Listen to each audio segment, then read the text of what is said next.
Jo, šiaip čia istorinis momentas turėti du tokius žmonės vienoje studijoje čia. Praktiškai jūs pirmą kartą. Mūsų funkcija yra tokia surinkti visus pletkus. Juos surinkti, apdirbti. Šiek tiek bažnyčios davatkos. Jo, iš principo labai daug to panašumo yra. Pirkėjai klausia regionais ir sakykime, kokia tavo nuomonė apie estiškus, latviškus, lietuviškus, lenkiškus. Ir tie klausimai būna derliaus pradžioj, paaiškinti, kodėl taip arba kitaip. Ir mes negalim sakyti bet ko. Mes tikrai turim tikėti tuo, ką mes sakom. Čia Baltijos jūros regiono darosi tendencija tokia, kad visi eina ir renkasi tas veislės, kurios eina į kiekybę, paprastai šnekant, nebe į kokybę. Ir natūralu, kad taip ir bus, nes negali būti viskas kokybiška, nes kokybiška prekė turi ribotą paklausą. Aš irgi buvau nustebęs, kad 70% biržos prekybos sandorių yra kompiuterio. Žmogus neįtakoja. Yra algoritmas. Ja, algoritmas paprasčiausiai panašiai. Tai AI pakurtas.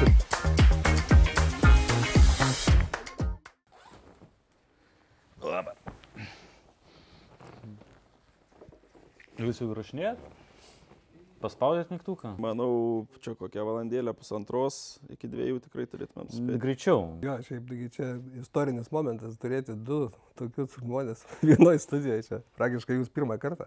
Kažkada ten pokalbio metu dar Dainius dirbo, sakau, būtų visai smagu pasisodinti du brokerius ir supažindinti visuomenę, kas tai yra brokeris, grūdų biznėje, kokia jo nauda, veiksmas vyksta šitame biznėje. Ir kodėl du? Todėl, kad jūs vis tiek esate šios rinkos Lietuvoje, Latvijoje, Estijoje kūrėjai ir vystytojai. Dalius turbūt pirmasis žmogus Baltijos Lietuvoje, kuris taip jau aktyviai ir profesionaliai brokeriauja. Iš lietuvių. Tai iš lietuvių, jo. Pradėjo, Aš apie lietuvių šneku. Gintaras prisijungęs mėnesį vėliau, negu aš atėjau į grūdų biznį.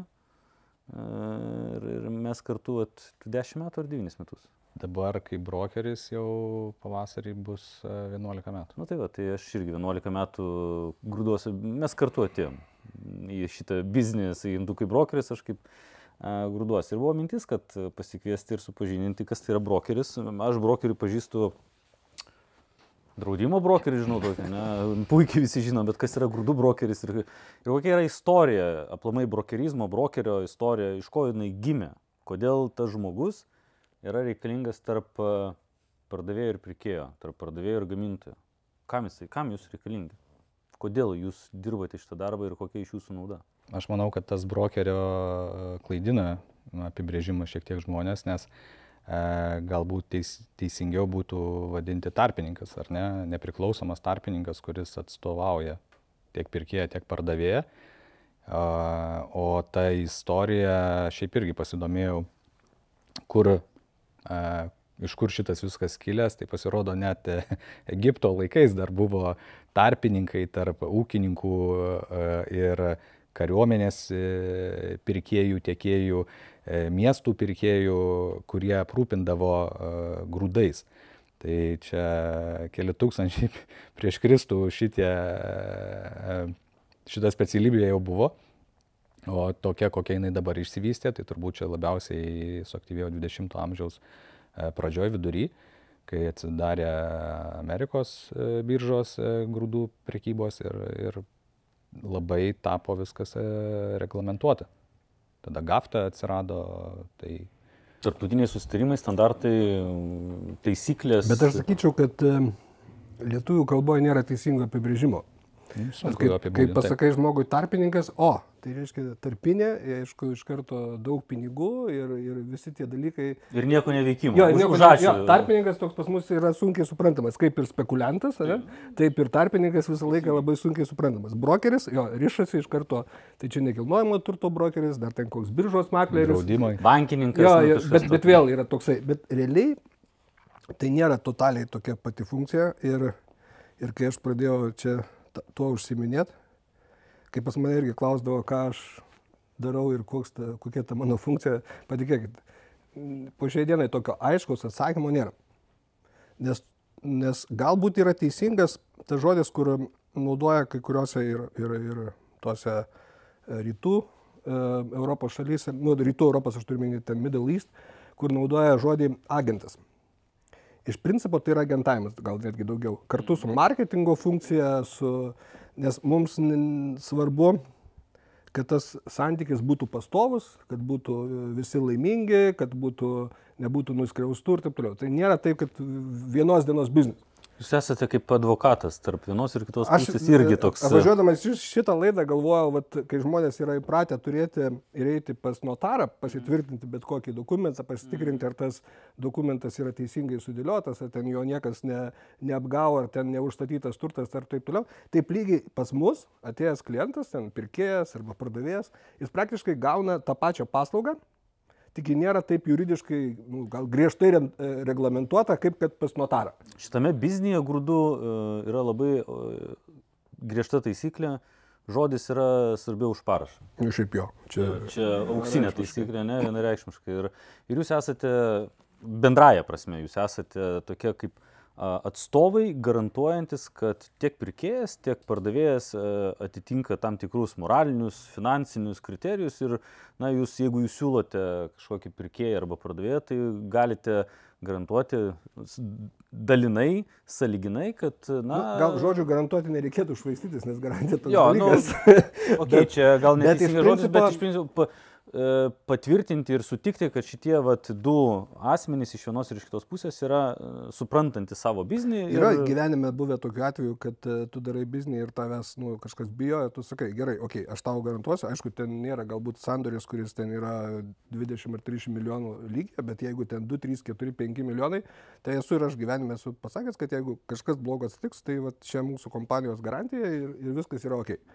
Bet iš principo yra toks kaip ir filtras, kai pas tave ateina, tu sakai, su šitu aš nebijau, o su šitu, jeigu mes padarysim sandorį, tu gal pažiūrėk tą vietą, kad nebūtų paskui ten kokių nors pretenzijų, nes visos kompanijos yra plius minus geros, vienas yra gal sudėtingesnis, kitos lengvesnis, trečios dėl tam tikrų ten dalykų, pavyzdžiui, paskutinė istorija, kuri čia Europoje labai jau senokai nešiojama yra Baiva, didelė tarptautinė kompanija, gerai žinoma ir taip toliau, bet jos ten dėl istorijų, kurie gal investavo ne ten, kur reikia, arba investavo per daug agresyviai, šiandien dienai turi problemų finansinių, restruktūrizacijos ir taip toliau. Ir kai tu eini pas klientą su jo vardu, tu turi pasakyti, kad čia yra Baiva, čia su jais kol kas viskas yra gerai, nebuvo jokių problemų, kad jie neapmokėtų prekių ar ten vėluotų apmokėti. Bet įsivertink riziką, nes aš nenoriu, kad tu po to ateitum sakyti, tu atnešiai, tu davėjai garantiją, dabar čia. Mes neduodam garantijos, bet mes pasakom savo nuomonę apie tai, kaip viskas atrodo. Šiaip tai visom pusėm yra gerokai, kaip čia pasakyti, tiek mum kaip pardavėjam, ar ne, nes mes kaip bendraujam, sakykime, per tarpininkus, per brokerius, per jūs. Tai visom pusėm yra gerokai ramiau daryti biznį ir parduoti produktą kažkokį tais, per tarpininkus, kurie, dalis gerai pasakė, yra tam tikras filtras. Nes, kada tu parduodi arba ieškai parduoti ir jeigu ieškai parduoti tiesiogiai, tai tu turi daug visokios užklasinės papamokinės veiklos padaryti. Svertinti, nežinau, ką jūs tas ir paminėjo truputį, tai kažkokie finansai, ten patikimumas, kreditingumas ir taip toliau. Dažniausiai, kada jau jūs patikė tą klientą kaip pirkėją arba pardavėją, jisai dažniausiai būna jau patikrintas. Iš kitos pusės mūsų funkcija tokia yra, ir turbūt Gintaras sutiks, mūsų funkcija yra tokia surinkti visus pletkus. Informacijos rinkimas. Juos surinkti, apdirbti. Šiek tiek bažnyčios davatkos. Jo, iš principo labai daug to panašumo yra.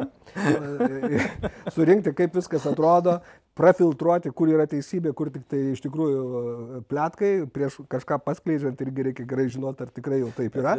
Ir tada atnešti iki galo. Matot, mes kiekvieną dieną dalyvaujam nuo ryto iki vakaro biznėje, vadinkim taip, kaip mes sakom. Ir ta besąlygiška ir betarpiška komunikacija su klientais, jinai vyksta nuolatos ir tu žinai kiekvienos įmonės tą vidinę virtuvę. Daugiau mažiau per tos pletkus, per kažkokią situaciją. Visi turi, tu bendrauji ryte, vakare. Iš dalies taip. Labai didelė dalis psichologijos. Universalus, žodžiu. O kaip jūs po to kenčiate? Turit kažkokių pasiekmių nuo psichologinės konsultacijos klientų, nelabai? Moralinių, dvasinių. Nežinau, pas kunigą neinu, bet iš tikrųjų šiek tiek yra ta istorija, kad kaip kunigas geriausiai žino visas kaimų paslaptis. jeigu turi gerai davatkų, taip ir tu, čia turėdamas gerą tinklą tų vadinamų, ne tai, kad insiderių, bet tų, kurie tavim pasitikė.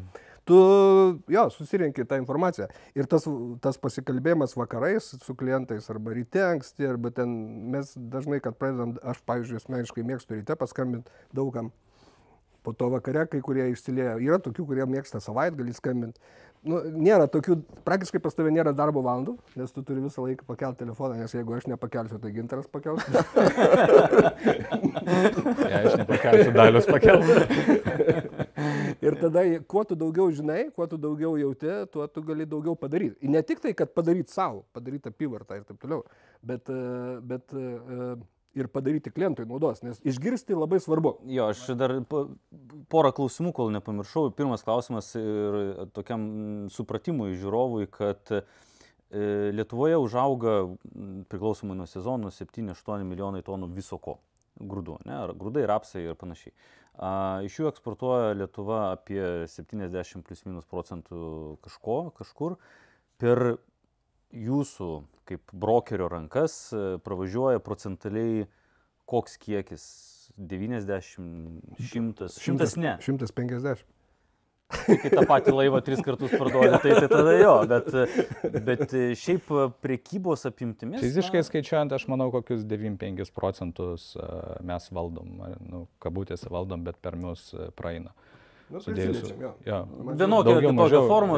Tai ant kiek esate, kad suprastų žiūrovas, ant kiek yra svarbus brokeriai šitame biznyje, kai eksportuojama +-5 milijonai tonų, iš jų 95% keliauja per brokerinės kompanijas, jų yra pasaulyje ne viena ir ne dvi, kurios veikia ir dirba turbūt tiesiog ir netiesiogiai ir su Lietuvos kompanijom, bet apie 95% produkcijos pravažiuoja per brokerių rankas. Tai pirmas dalykas. Antras dalykas, mitas ar tiesa, aš tai vis girdžiu tokius ir Svajūno pasisakymus, tai geriausias biznis arba didžiausio biznio turbūt užsikūrė didžiausias biznis, kada? 8-10 vakare, ne?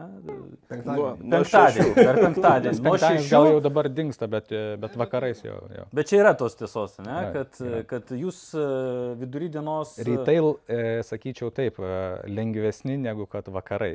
Ir vakarai jau... Ir čia iš tikrųjų yra problema. Aš irgi, pavyzdžiui, dabar jau kiek jau 16 metų. 10 metų skaitykim vienoj pusėje, kai traderis ir po to dabar kaip brokeris jau 16. Iš pradžių aš kažkaip nejaučiau to diskomforto, to vakarinio darbo ir viso to. Toks buvo biški kaifas, biški malonumas, tu visą laiką pliurpi. Mano net vaikai sakydavo, kad mano mama, tu nepergyvenk, bus tų pinigų, tėtis daugiau pašnekės telefoną ir bus gerai. Tai čia viskas yra normalu buvo. Bet dabar, pavyzdžiui, gal jau metai viskas pradėjau jausti, nes tas vakarinis darbas ir tu neturi laisvo vakaro. Ir gyvenant Lietuvoje dirbti brokeriu nėra patogu. O kodėl šitas vakarinis darbas įsijungdavo jūsų veikloje? Birža čia dėl pasaulio? Birža užsidaro Europoje mūsų laiku 7:30, Amerika 9:30. Ir plus prie viso to žmonės visą dieną renka informaciją, susideda į krūvą ir niekas nenori per naktį miegoti ir laukti ryto. Pozicijas užsidarinėja prieš eidami iš darbo. Todėl penktadienis yra aktyvus. Jeigu rimtai, tai tikrai, istoriškai paėmus, tai didžioji, aš sakyčiau, gal 80% turbūt net biznio yra padaryta po 6 valandos. Vienareikšmiškai. Ir turbūt 50 virš yra penktadienį. Plius minus, jo. Net ir dabar, paskutinį mes su Svajūnu dėliojom visą savaitgalį, vargom, gimdėm, bet jis jau buvo pasiruošęs, viską liko tik kosmetika, bet vis tiek, visą tai atėjo penktadienį, 11 val. Vakaro, kaip visą laiką, ir jie nori pabaigti, nes jie pirmadienio nenori laukti. Nes atsidarys vėl biržos, vėl nauja informacija iš ryto, vėl gali būti kažkokie pokyčiai, valiutų pokyčiai. Anksčiau taip gal nebuvo, dabar tie kokie... Tai čia gal išbalansavo tą tokį... Rusija labai daug padarė, karas iš tikrųjų labai daug padarė, nes visos naujienos, kurios ateidavo iš Putino per savaitgalį, ten buvo prieš karą jau tų žaidimų. Ne tik dar Putinas, dėdė Trumpas dar. Trumpas atsirado, kuris gali savaitgalį suskaldyt. Tvitas išeina rinkoje chaosas. Ir tas jaučiasi labai stipriai.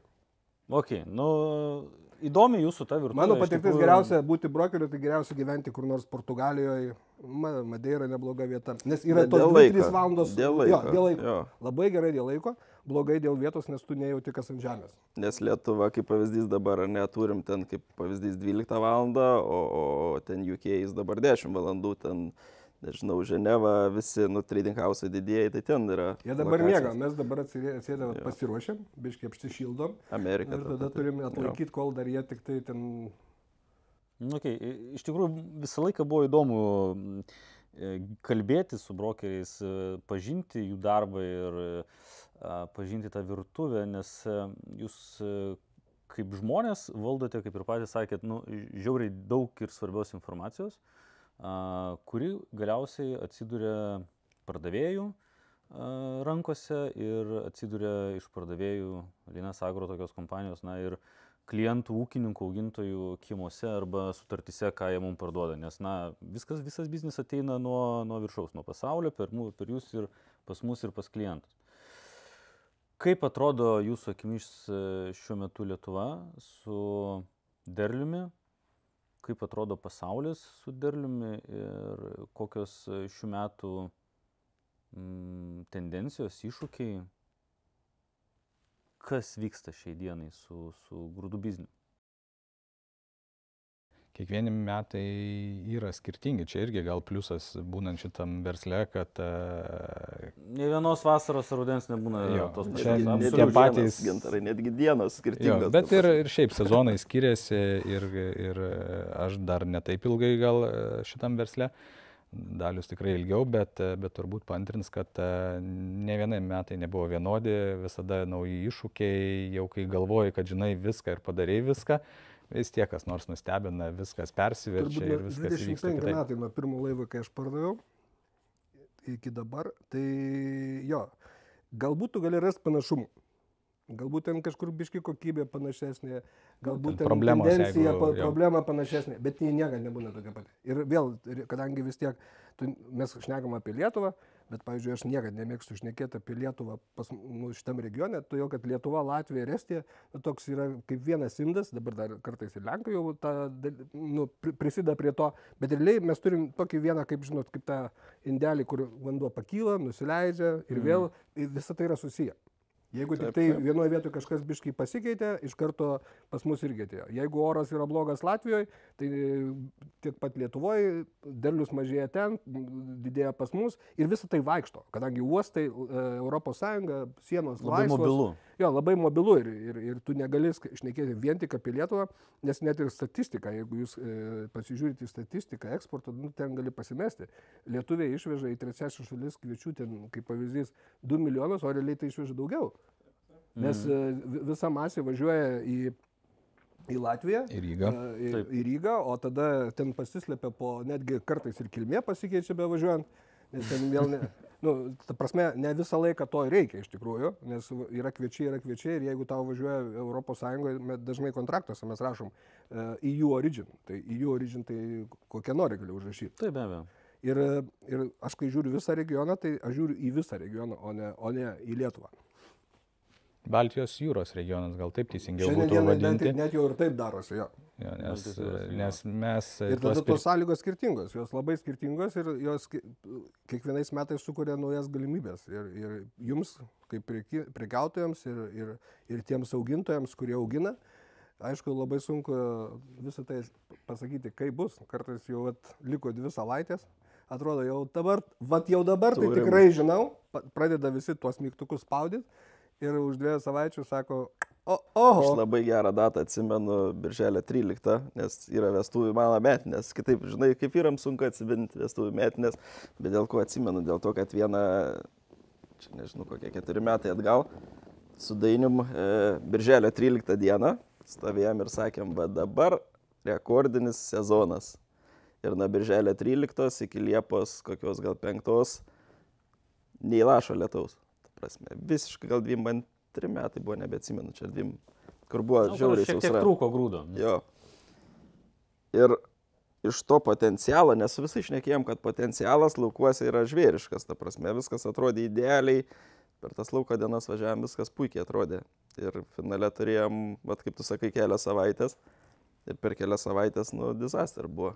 Iš tikrųjų, aš pagal išsilavinimą esu agronomas, man kartais gal biškai lengviau negu mano kai kuriems konkurentams pasakyti, kas bus ir kaip yra ir kur tas pagrindas tų šnekų yra teisingas ir kur ne. Bet iš tikrųjų taip yra. Jeigu imam Lietuvą arba Pabaltį, pats kritiškiausias periodas yra maždaug nuo 10 birželio iki 10 liepos. Vienas dalykas yra sausra, tai gali iš vis nukirsti derlių, netgi ne 10%, o daugiau. Po to yra tas karštas periodas ir tai buvo prieš tai 2 metus iš eilės praktiškai, tos 10 dienų Liepos pradžioj, kurios užkepina, gali būti ir lietaus pakankamai, bet kai jos užkepina, grūdas pasidaro smulkus, natūra krenta, 10% natūros nuo 77 iki 72, kas labai normalu ir šiais metais, 10% derliaus jau nėra. Toliau atėjo lietus, atsirado sudygusių kritimas, irgi natūra krenta, vėl automatiškai krenta derlius ir tie skaičiai 10% atrodo kaip ir nėra baisiai daug, bet jeigu yra 9 milijonai kviečių, 10% jau milijonas. Jau milijonas. O tas milijonas kartais labai daug įtakoja. Tikrai. Eksporto rinkos. Jo, eksporto rinkos, jo. Kaip galvojat, šiemet Lietuvoje užaugusio derliaus kiekis bus rekordinis ar arti to? Ar mes sugebėsim permuštą, kelinti metai ten buvo?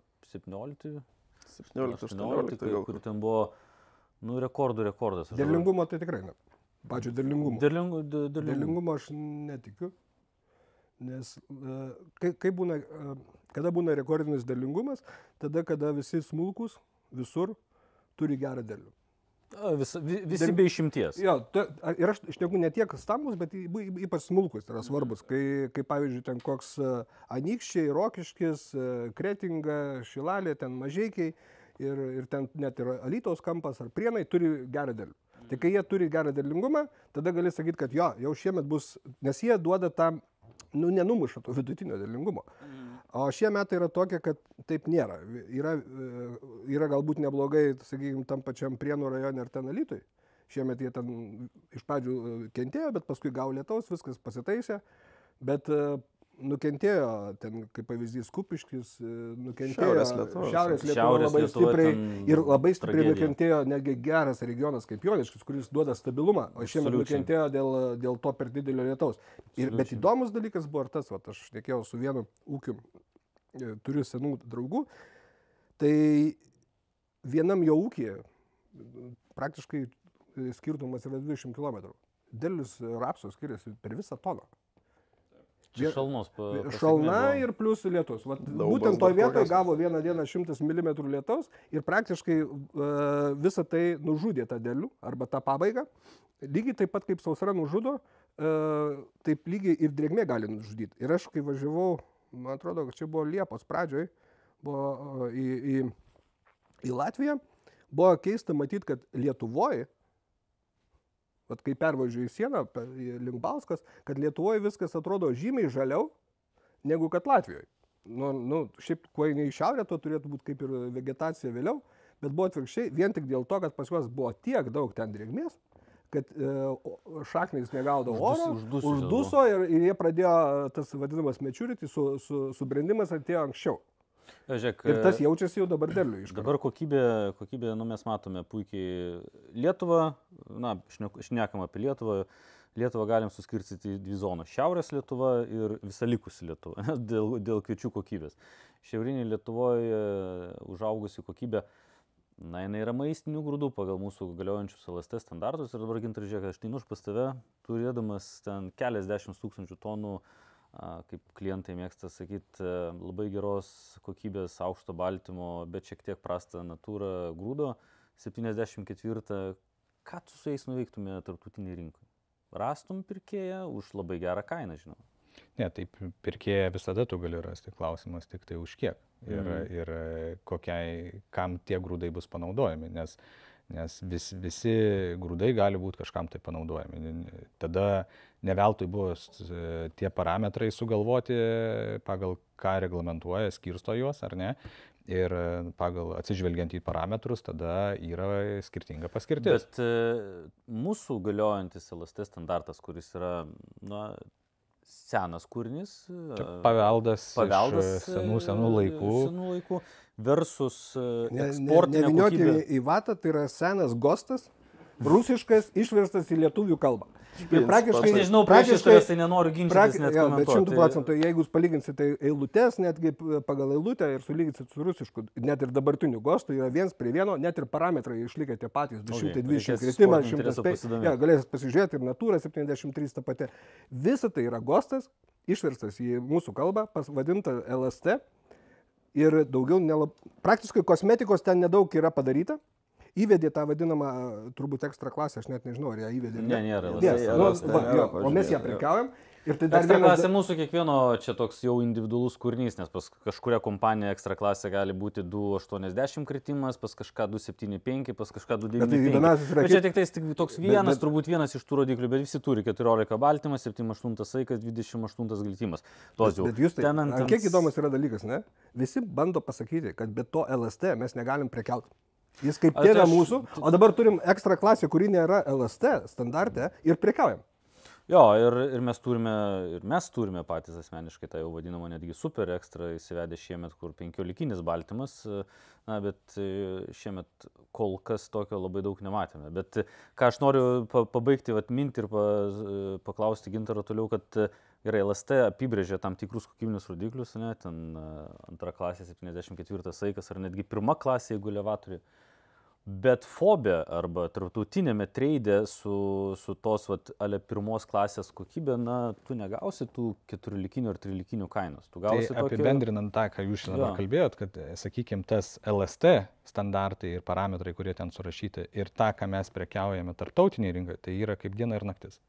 Tai netitinka absoliučiai ir sakykime... Gal iškritas veidrodis. Žiūrime jį, bet matom kitą vaizdą. Perki, čia toks truputėlį irgi įmonių savęs apgaudinėjimas, nes tu perki vieną produktą, bet parduodi kitą. Ir turi visada tą subalansuoti, sulaviruoti. Ir čia didelis darbas. Svarbiausia, tai yra labai didžiulė rizika. Jeigu tais metais nėra problemų, sakykime, su saiko svoriu, su kritimai, su glitimu, imkim visus pagrindinius parametrus, tai viskas gerai. Tada nieks nežiūri, viskas važiuoja, viskas ok.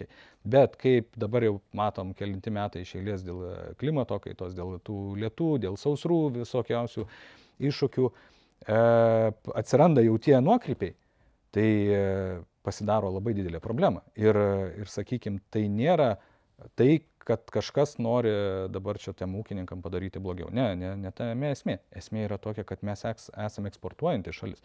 70-75% savo produkcijos mes eksportuojam, konkrečiai kviečių kalbant, ar ne?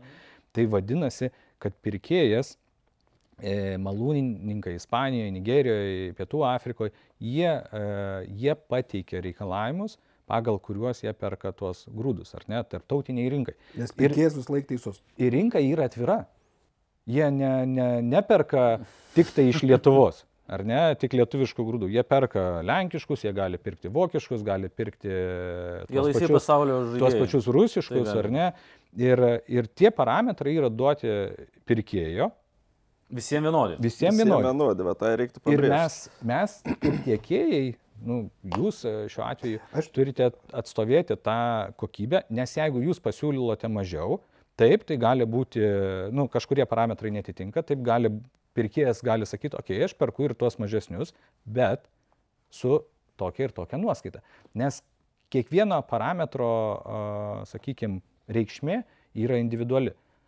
Saiko svoris, tai išeiga iki tam tikrų procentų, vėlgi, tai yra ar tai 77 ar ne, ar 76, tai yra viena kalba, jeigu tai 77 ir 72, tai jau yra visiškai kitos savybės atsiskleidžia tuose grūduose, miltuose toliau, ar ne, kas iš to grūdo yra gaminama.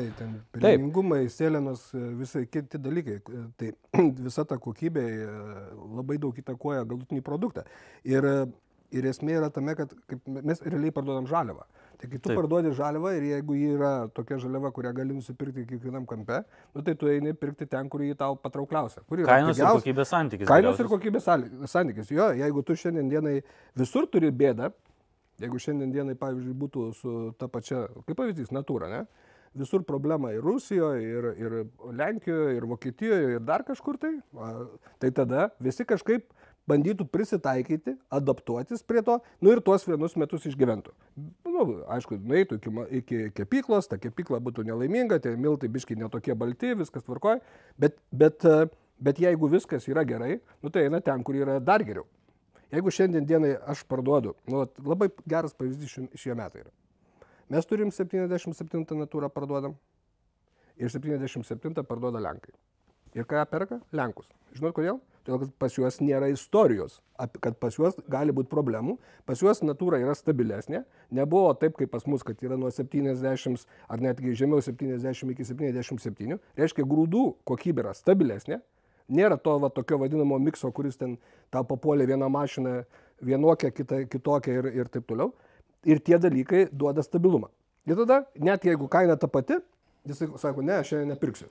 Nu, tai čia ramiau. Ką mes prarandam, tai mes prarandam konkurencinį pranašumą, jeigu šiek tiek rezumuojant, kad jeigu mūsų konkurencinės šalis, tai apie ką mes vis garsiau šnekam, tai tie patys Lenkai, ir ne, nu, grįžkim prie tos pačios Rusijos, Ukrainos, nežinau, Vokietijos. Vokietija geras pavyzdys. Jeigu mes Pabaltijai turim nekokybišką grūdą, kuris netitinka iš esmės dalies eksporto reikalavimų, tai mes prarandam konkurencingumą. Ja, aš kodėl paminėjau, Vokietija yra labai geras pavyzdys. Kai aš pradėjau prekiauti, mes prieš vokiečius turėdavom visą laiką nusilenkti, duoti diskauntą 10 eurų, 5 tai buvo not enough, nepakankama. Ir dabar paskutinius 2 metus, o netgi gal ir daugiau kaip 2 metus, vokiečiai turėjo parduoti 3-5 eurais pigiau negu kad mes. Okay. Todėl, kad dėl paprastų dalykų. Vidinė rinka tai taip, pas juos aukšta dėl to, kad ten yra gamyba, suvartojimas didelis ir tai gamina aukštesnę kainą. Bet eksportai jie gaudavo mažiau ir niekas nenorėjo net pirkti vokiškų su grūdų, todėl, kad jie ėjo labai paprastu keliu, maišė viską, kas įmanoma, nupieždavo, kaip mes sakydavom, tą sertifikatą, pavežioja po kelias laboratorijas, pritraukdavo tą skaičių iki to jau kiek reikia, bet realiai būdavo visą laiką truputį žemiau. Ir galų gale visi, kai pamatė, kad aplinkui yra kitur, sako, ne, mes nenorim. Ir šiemet gal bus pirmi metai, kad vokiečiai galės atstatyti vardą, nes jų, pavyzdžiui, šiemet natūra yra geresnė. Baltymas irgi grįžo į lygį 13 vidurkėje grubiai, 12. Šiaip vokiečiai iš principo augina pakankamai geros kokybės, taip įvardinkim. Nu, ten yra, aplamai, ten turbūt 2 klasės yra.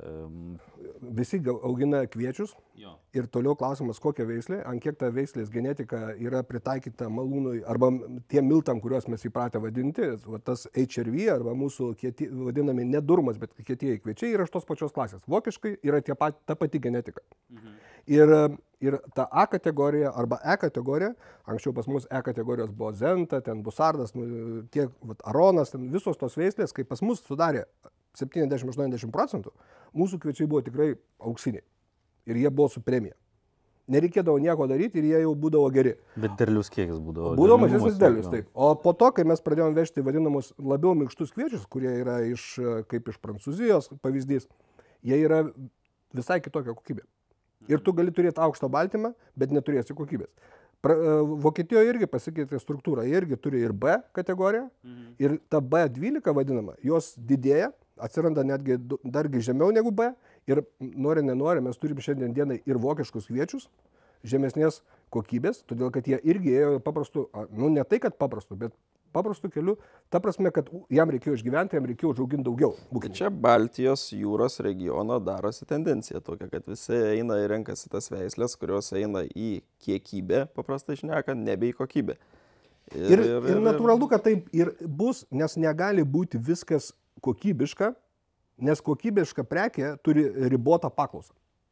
Jeigu mes šnekam apie high pro kviečius, jų suvartojimo tas kiekis, kurio reikia, jo reikia mažiau. Žiūrėk, dabar ir norėjau aš klausimą užvesti ant kokybės arba kokybiškų kviečių, high pro, 4-likiniai. Spredas šiai dienai spredas tarp 12,5. Grįžo į normalius laikus. Jūsų akimis, kliento, ūkininko akimis, 6 eurai spredas tarp ekstrinių ir antrokų, ne? Tai yra jiem baisu. Pavasarį, aš jūs tai pasakysiu pavasarį kainodaroje spredas rinkoje vaikščiojo apie 30 eurų. Ne? Kodėl atsirado tokia situacija šiandieną ir kas tai lėmė? Ką mes girdim, žinom, na taip pasaulis. Tai ką ir pats turbūt pradėjai sakyti apie kokybiško produkto vartojimą yra ribota rinka. Supraskim, kai mes šnekam apie klientą ir kai aš sakiau, kad klientas visą laiką teisus, tai klientas yra vartotojas, galutinis. Žmogus, tada perka, makaronai gaminami iš miltų arba bandelės kepamos iš miltų, kai aš nueinu pirkti pakelio miltų į parduotuvę, žiūriu, ar tai yra ekstra klasė, ar ten kažkokia Malsena, Kaunas ar Dobelė. Tai mes žiūrim iš vartotojo, jie žiūri irgi į vartotoją, tie, kurie perka tos grūdus, o mūsų vartotojas yra malūnas. Ir mes turim suprasti jo poreikius. Ir ne tik jūs, aš turiu minį, bet labiausiai turi suprasti ūkininkas, kuris augina. Nes būtent, kad poreikis yra tas į plačią masę žiūrint, ar ne, tai yra kepyklos, didžiosios kepyklos, kurie kepa ten ne tik, kad ten pizzas ar dar kažką, kiekvienas klientas yra skirtingas. Ir mes turime atsižvelgti į tą vartotoją, kuris užsakinėja tą produktą, ar ne. Tai didžiosios kepyklos perka dideliais kiekiais miltus iš malūnų ir perka savo receptūras, nes jie gamina tam tikrą produktą.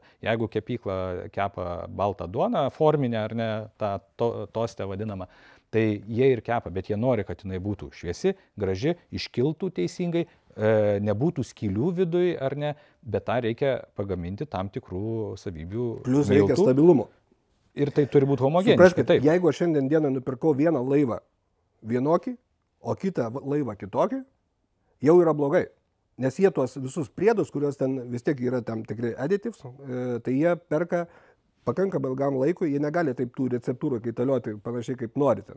Čia ne mygtukus suspaudyti. Turim suprasti dar kitą dalyką, kad malūnai, pavyzdžiui, tie didieji malūnai Ispanijoje, jie perka ne tik lietuviškus grūdus, jie perka lietuviškus CVB rinkos ar net ten rumuniškus, Kanados, Amerikos. Ir kai jie mala, jie sumala lietuviškus, bet kai jie gamina miltus kažkokiam taip kepyklai, jie procentaliai reguliuoja, kiek kanadietiškų eina, kiek lietuviškų eina, kiek eina ten prancūziškų. Dėl kokybės išlaikymo ar dėl kainos?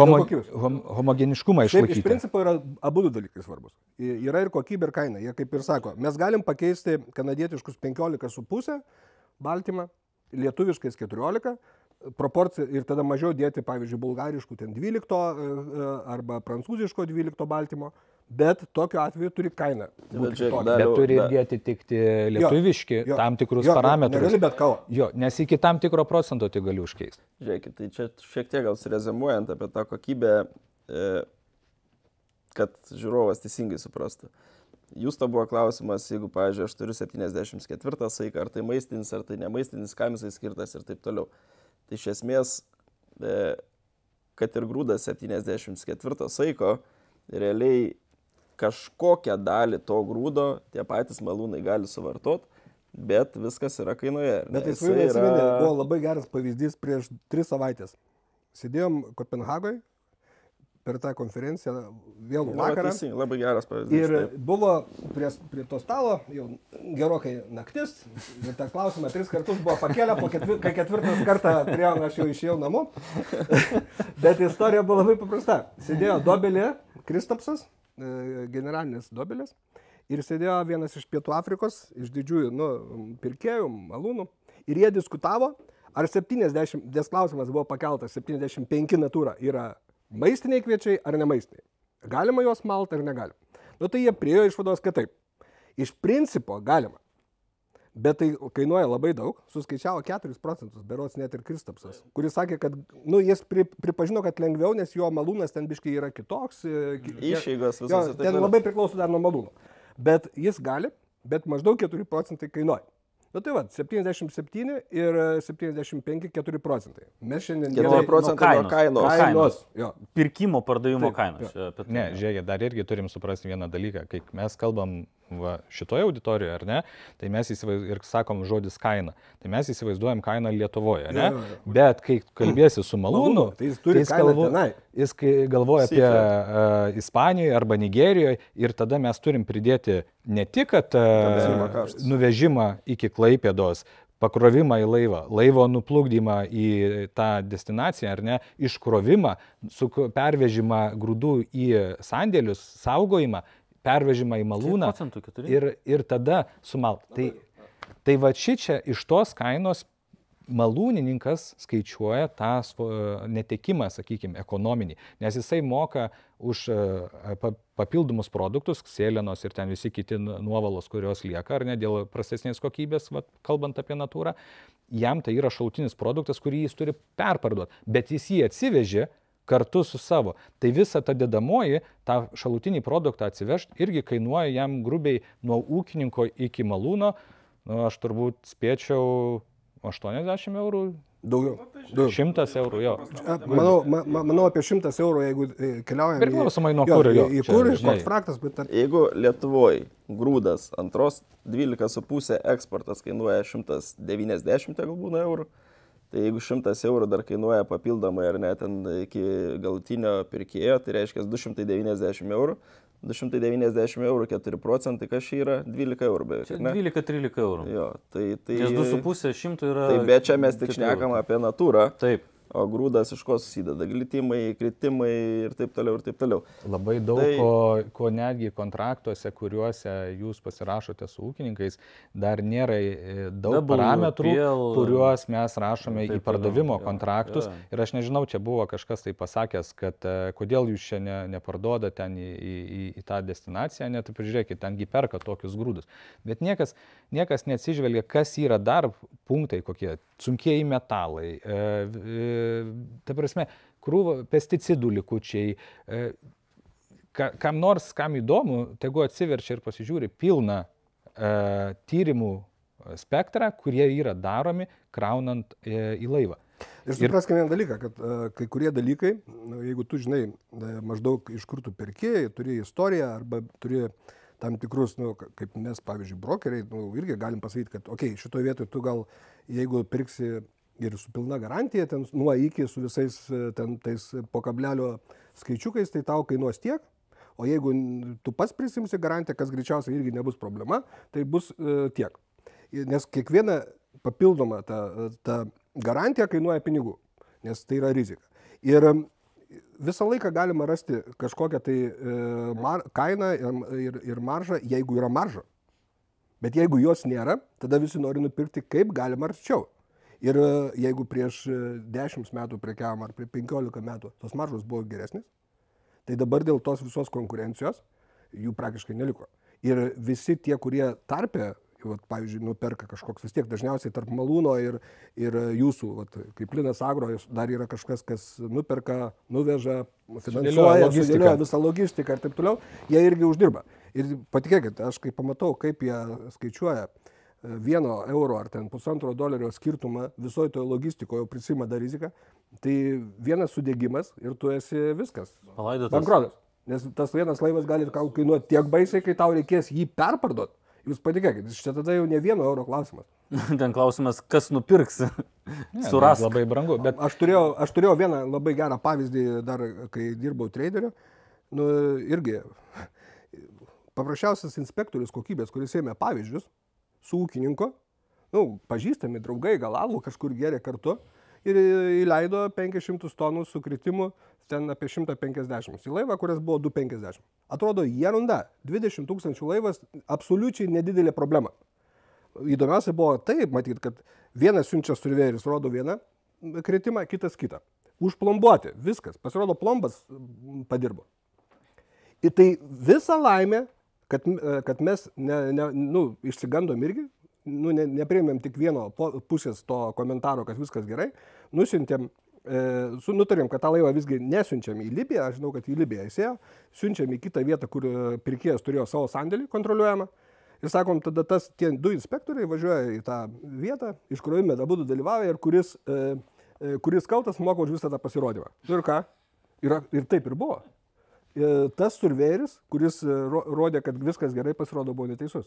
Jis jau man paskambino po pirmos dienos, kad sako, žinok, jau kainuos, sako, pasivažinėjimas smagiai.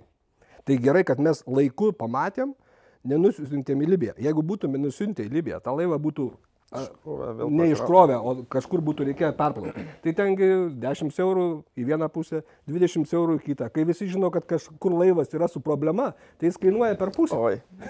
Ne, tai va Tada čia tam vėlgi... perkančiam jau seilės bėga per žandą. Ir viskas, žinot, dėl 1000 eurų pasirodo kažkokio pakišos ar kyšio tam survėjui, kuris surizikavo biznį sugadinti, verta ten 10 milijonų. Nes ūkininkas atėjo, sako, nu, tai kokia čia problema, sumaišys. Čia vėlgi grįžtant, kam reikalingi brokeriai, ar ne, vat, aš ir Dalius, kam mes reikalingi, nes būtent, kad pelningumo maržos šitam versle yra ypatingai mažos. Tu turi atrinkti klientus. Ir mažiausia klaida gali kainuoti labai labai daug. Ir tie gali kainuoti, kad net ne šiaip nuostolį, bet gali kainuoti ir bankrotą įmonės.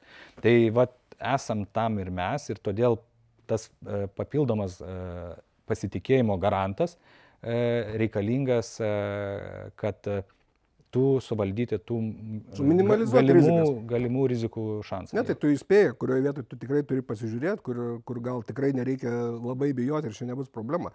Nes tų visų reikalavimų ir tų visų kokybių skirtumų yra labai daug iš tikrųjų. Tai eksporto rinkos. Va čia plaukia laivas į vieną šalį, į kitą šalį, kažkas siūlo kažkur vežti kažką. 10 metų atgal kviečiai turėjo rinką Saudo Arabiją. Prieš Iraną, man atrodo. Iranas buvo pats didžiausia rinka buvo Iranas. Iranas, tada atsirado Saudis. Dabar nei Irano, nei Saudžio nėra. Dabar mūsų grūdai keliauja daugiausiai į Nigeriją, man atrodo, Pietų Afrikos valstybė ir po to į Latviją kaip tranzitas, bet jau nesiskaita. Ne, Ispanija yra. Ispanija. Dabar kokia mūsų ta kviečių rinka yra, kur mes turime pripažinimą dar vis, ne, ir su kuo mes kovojame aktyviausiai ir sunkiausiai, su kuo mums sekasi kovoti. Nebeliko gal to pripažinimo, aš taip ne, gal kodėl nesakyčiau, kad neliko visai. Nu, bet ekskliuzyvo mes neturim nieko. Ekskliuzyvo neturim, bet į Pietų Afrikoje mes turim geresnį vardą negu Rumunija, mes turim geresnį vardą negu Argentina. O Rumunai, tai kodėl geresnį vardą, blogesnį vardą turi, man taip atrodo aišku, bet kodėl Argentina neturi tokio gero vardo? Irgi dėl stabilumo. Ja. Vėlgi, kaip bežiūrėti į tas visas šalis, kurios ten perka iš mūsų kviečius, nežiūrint tai, kad visi įsivaizduoja Pietų Afriką kaip labai atsilikusią ir taip toliau tą šalį, bet pas juos tas kokybės standartas ir tie malūnai yra tikrai developed ir jie labai žiūri. Pietų Afrikos valstybė, ne? Jo, Pietų Afrikos valstybė. Ir ten jie į tą kokybę žiūri labai stipriai. Aš turiu minį, kad stabilumas būtų ir kol kas lietuviški grūdai ten turi vardą. Lenkiški, lietuviški. Lenkiškai praktiškai atsirado tik per paskutinius 2 metus, prieš tai neturėjo. Vienas labiau ten mėgsta lietuviškus, šitas lenkiškus, kiti labiau lietuviškus, nelabai vokiškus. Dėl stabilumo? Nu, vat būtent dėl tų visų, kad jo vienas kitas laivas nuėjo su istorija. Rumuniški bandė atsikovoti vardą pernai ir tikrai neblogai sekėsi, bet šiemet viskas sugriuvo. Dėl to pačių, o tas vienas rodiklis, kurio pas mus nėra, Lietuvoje yra W. Ir tas pas juos šiemet yra problema, didelė problema. Jie net į paprasčiausią Alžyrą negali parduoti. Pas rumunus nėra W. Jo, šiemet labai žemas. Labai žemas. Tas W įtakoja tas vadinamas back damage parametras. Nu, back damage kartais gali būti dėl paprasčiausiai. Bet kritimas pas juos egzistuoja? Bet tai nėra W. Back damage tai yra tos vadinamas kenkėjas, kuris... Vežliukas blakė, kuris... Jis graužia ten vidų ir sugadina kokybę. Bet realiai tas W gali būti ir dėl karščio, pavyzdžiui, paprasčiausiai užkepė, sudegino ir viskas. Tai užkepė čia lauke dar. Toliau kitas rodiklis, kuris paraleliai yra pielas, pas mus irgi jo nėra jokiam standarte, kai mes kalbam apie standartus, bet jis yra pas mus kiekvienam kontrakte ir jis gali būti sugadintas ūkininko. Nes pielas labai priklauso. Pielas rodo tešlos kilimo stabilumą? Ja. Bet tai priklauso glitimo kokybę, rodo.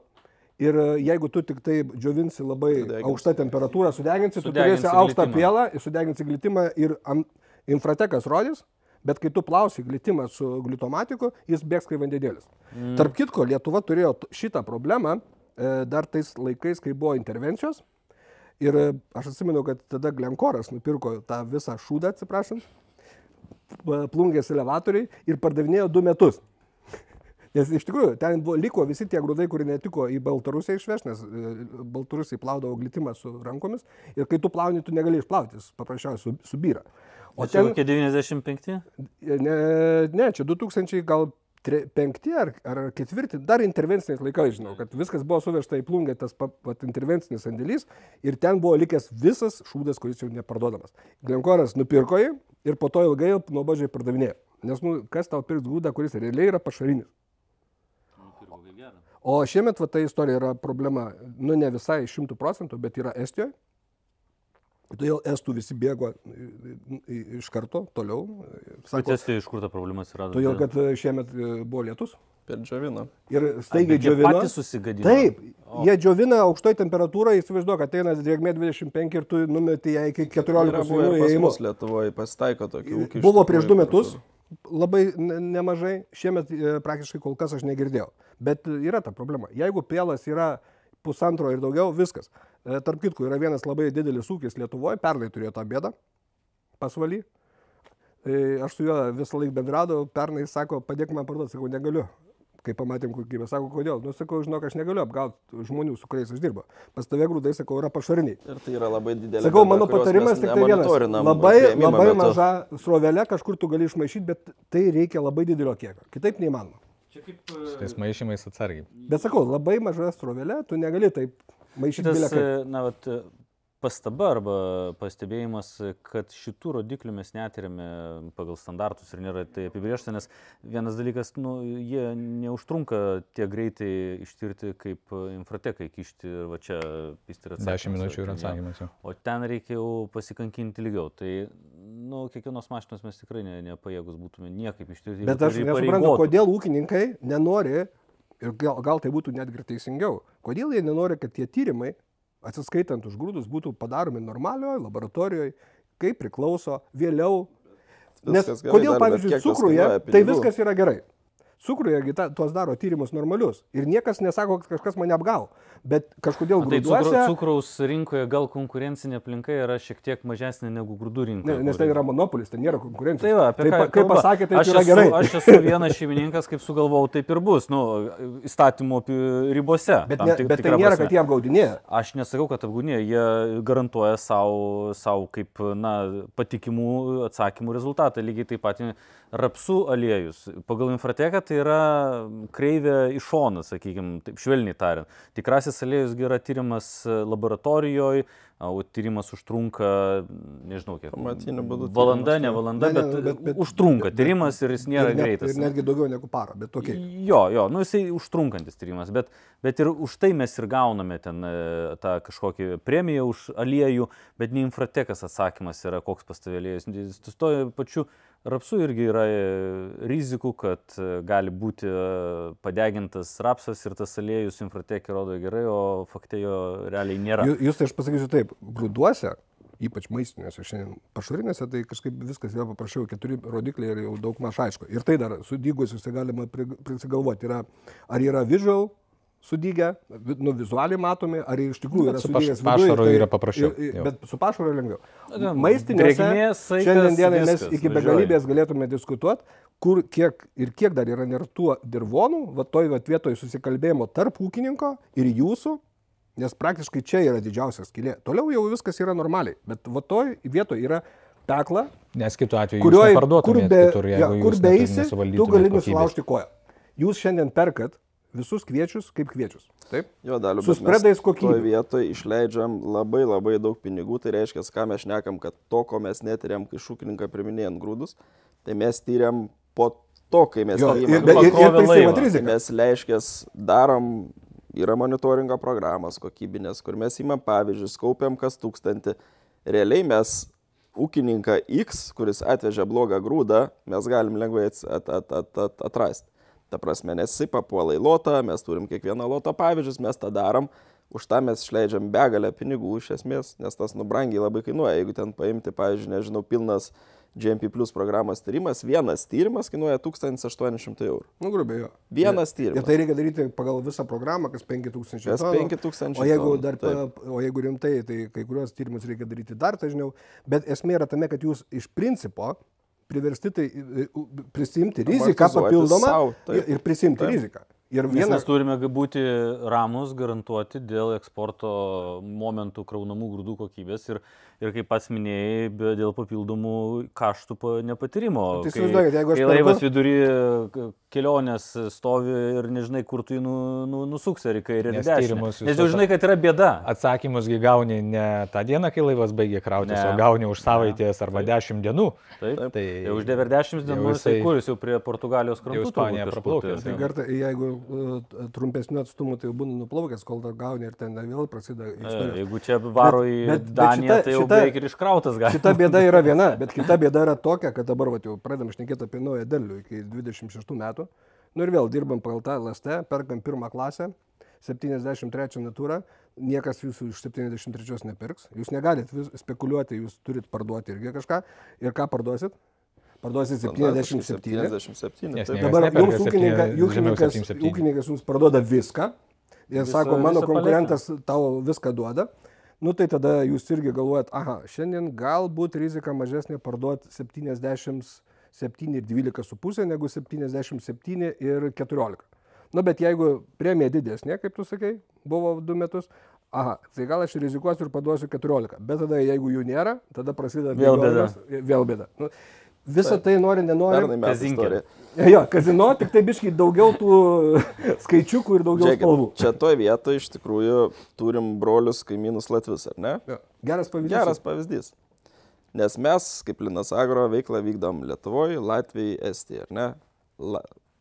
Aš kartais ir kolegams mūsų agronomams tą kartuoju, nes sakau, žiūrėkit, Lietuvoje mes vėl grįžtam į elevatorius ir į uostą, Lietuvoje antrą klasę į elevatorius perkam proteinas nuo 11, natūra saiko svoris nuo 73 ir taip toliau.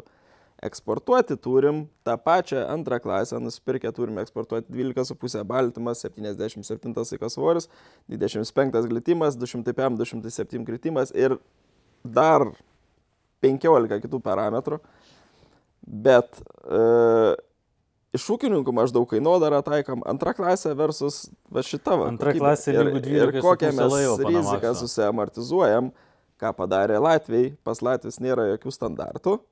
Reiškia, jie neturi gosto to, kurį mes, ar ne, išversta į LST.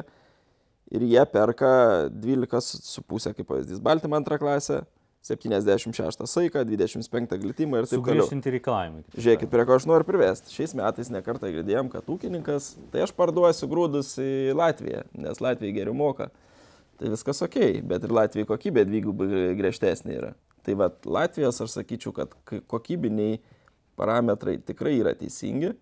Mūsų, tai ką mes darom ir va, visi jūs pritarė tam, ką mes perkam pagal LST standartą. Nu taip grūviai pasakys, nežinau, čia net kazino žodis tinka, čia tokia biški.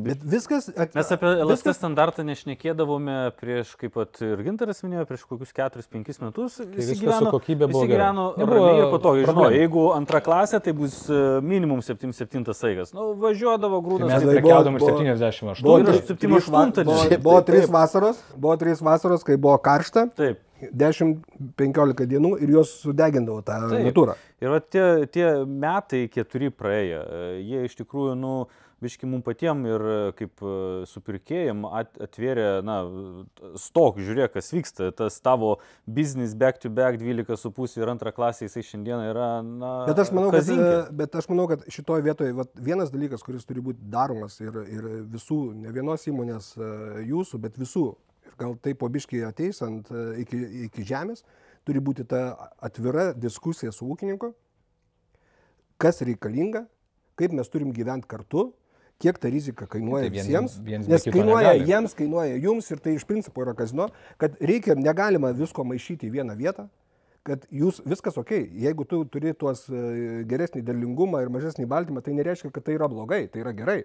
Aš galiu parduoti tuos kviečius irgi kitaip, bet sumaišius jau bus blogai, nes mes susigadinsim, bet išmokyti juos, suprasti tuos bazinius dalykus ir žinoti, kaip elgtis ir ką daryti. Nes nepamirškim, kad kai kurie parametrai iš vis nesimaišo. Jo, tai yra kai kurie dalykai, kurie nesimaišo, vienai maišosi, bet supratimas tas pats nuo žemės. Tai va šito mūsų podkastų ir iš esmės podkastų šitų mūsų agronomų, kurią mes lygiai taip pat ir agronomus mokom. Ta prasme, mes sakom, kad žiūrėkit, kolegos, yra taip ir taip ir taip ir taip, taip ir taip ir taip. Tai vat mes norime edukuoti tiek žmonės, kurie dirba su grūdais, tiek tos pačius ūkininkus. Ir vat ką tu sakai, kad tas dialogas turi būti vienareikšmiškai. Ir vat tas dialogas turėtų jisai būti per edukaciją. Nes turi visos pusės suprasti, ką mes perkam ir ką mes parduodam. Nėra taip, kad mes ką perkam, equal ką mes parduodam. Nėra, kad mes perkam 11 baltymą, 73 natūrą ir mes parduodam tokią kokybę. Bet tai svajūnai, aš tai sakyčiau, ūkininką mokyti geriausiai yra, o dažniausiai jis viską geriausiai išmoksta per tai, kaip jis perka, ne pats. Tai aš atsimenu ir dar, kai dirbau agrokoncerne, buvo geras pavyzdys, kai diskutavom apie tai, kurį kontraktą įvykdė trašų tiekimo ar grūdų pardavimo. Tai kai pasakai, kad aš sumokėsiu daugiau už grūdus, jeigu tu sumokėsi daugiau už trašas, viskas baigėsi. Tai lygiai tas pats ir čia pavyzdys. Pabandykim tiem ūkininkui. Trašos jau nupirktos. Kaina tai taip, bet aš dabar šneku apie kokybės. Mes šnekam apie kokybės. Tai paimkim tas trašas, biškai sušokusias ar panašiai, nuveškim ir viskas tvarkoja, galima naudoti. Tegu susiskaičiuoja, kiek kainuoja jas, jums taigi bus pigiau, nei supilti maišus, paėmė iš to kalno, nuvežė tų akmenų, biškai paskui ten su tuo traktorium pavažinėjai per viršų, kad jie ir viskas, ir viskas bus gerai. Dalis patirties turi, nes irgi šiek tiek prisiliečia prie žemės darbų, kaip ir Gintaras taip pat. Jo, žiūrėkit, bet ar kokybės nestabilumui ir jos kritimui per vieną ar kitą rodiklį mes turime riziką prarasti dabartinės eksporto rinkas, kurios yra jau, taip sakykime, turbūt 3 ar 4 metai stabilizavusios į Nigeriją, Pietų Afriką. Niekas jums neleis. Ta prasme, jūs neleisit. Girdėjot, jeigu jau bus problema su kainom, tai... Supraskit, vieną dalyką, mes rizikuojam savo, tas yra labai svarbu. Brokeris neturi kapitalo, bet turi vardą.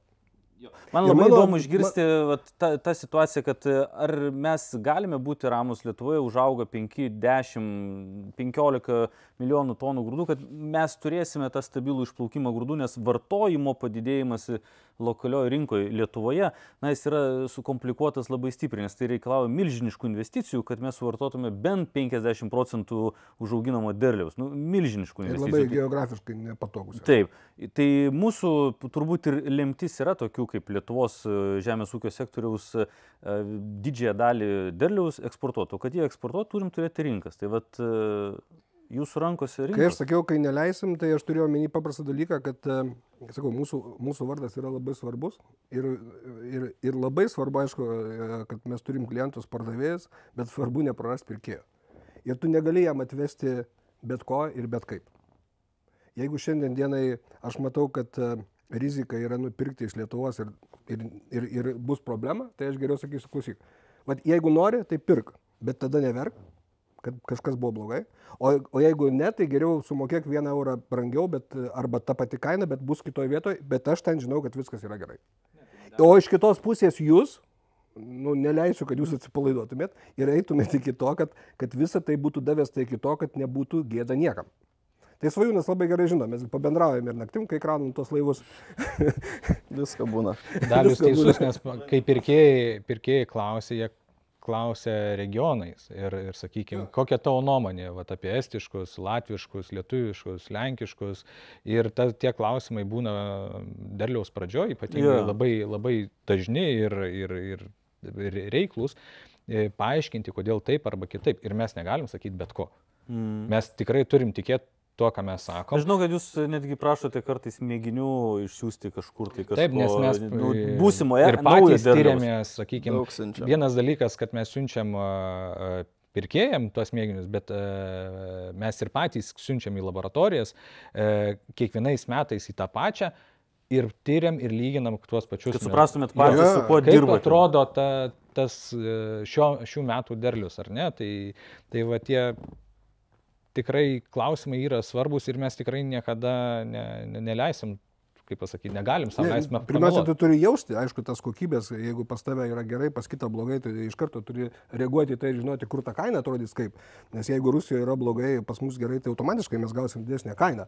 Bet ir turi tai informuoti jau rinką iš anksto, kad tu matai riziką, kad ten visigi prekiaujam naujienom iš principo, net ir fiziniai prekiai yra naujiena parduodama. Ne tik dabar jau mačiau, kad prasideda naujienos į būsimą derlių, jau ten kažkas apie Rusiją, jau prasideda prekyba naujienomis. Tas ateina sezonas, prekiaujam naujienom. Argentina dabar prekiaujam, Australija prekiaujam naujienas, kol kas nieko daugiau, bet ten geras derlius, mažesnis baltymas bus, atspėsim, nespėsim, Lietuvoje irgi visi spėliojam čia. Tai nuo gruodžio iki kovo plius minus mėnesio, ar ten iki gegužės, tai yra prekyba orais ir prekyba žiniom. Aš sakyčiau, visą laiką yra prekyba orais, žiniom ir taip toliau.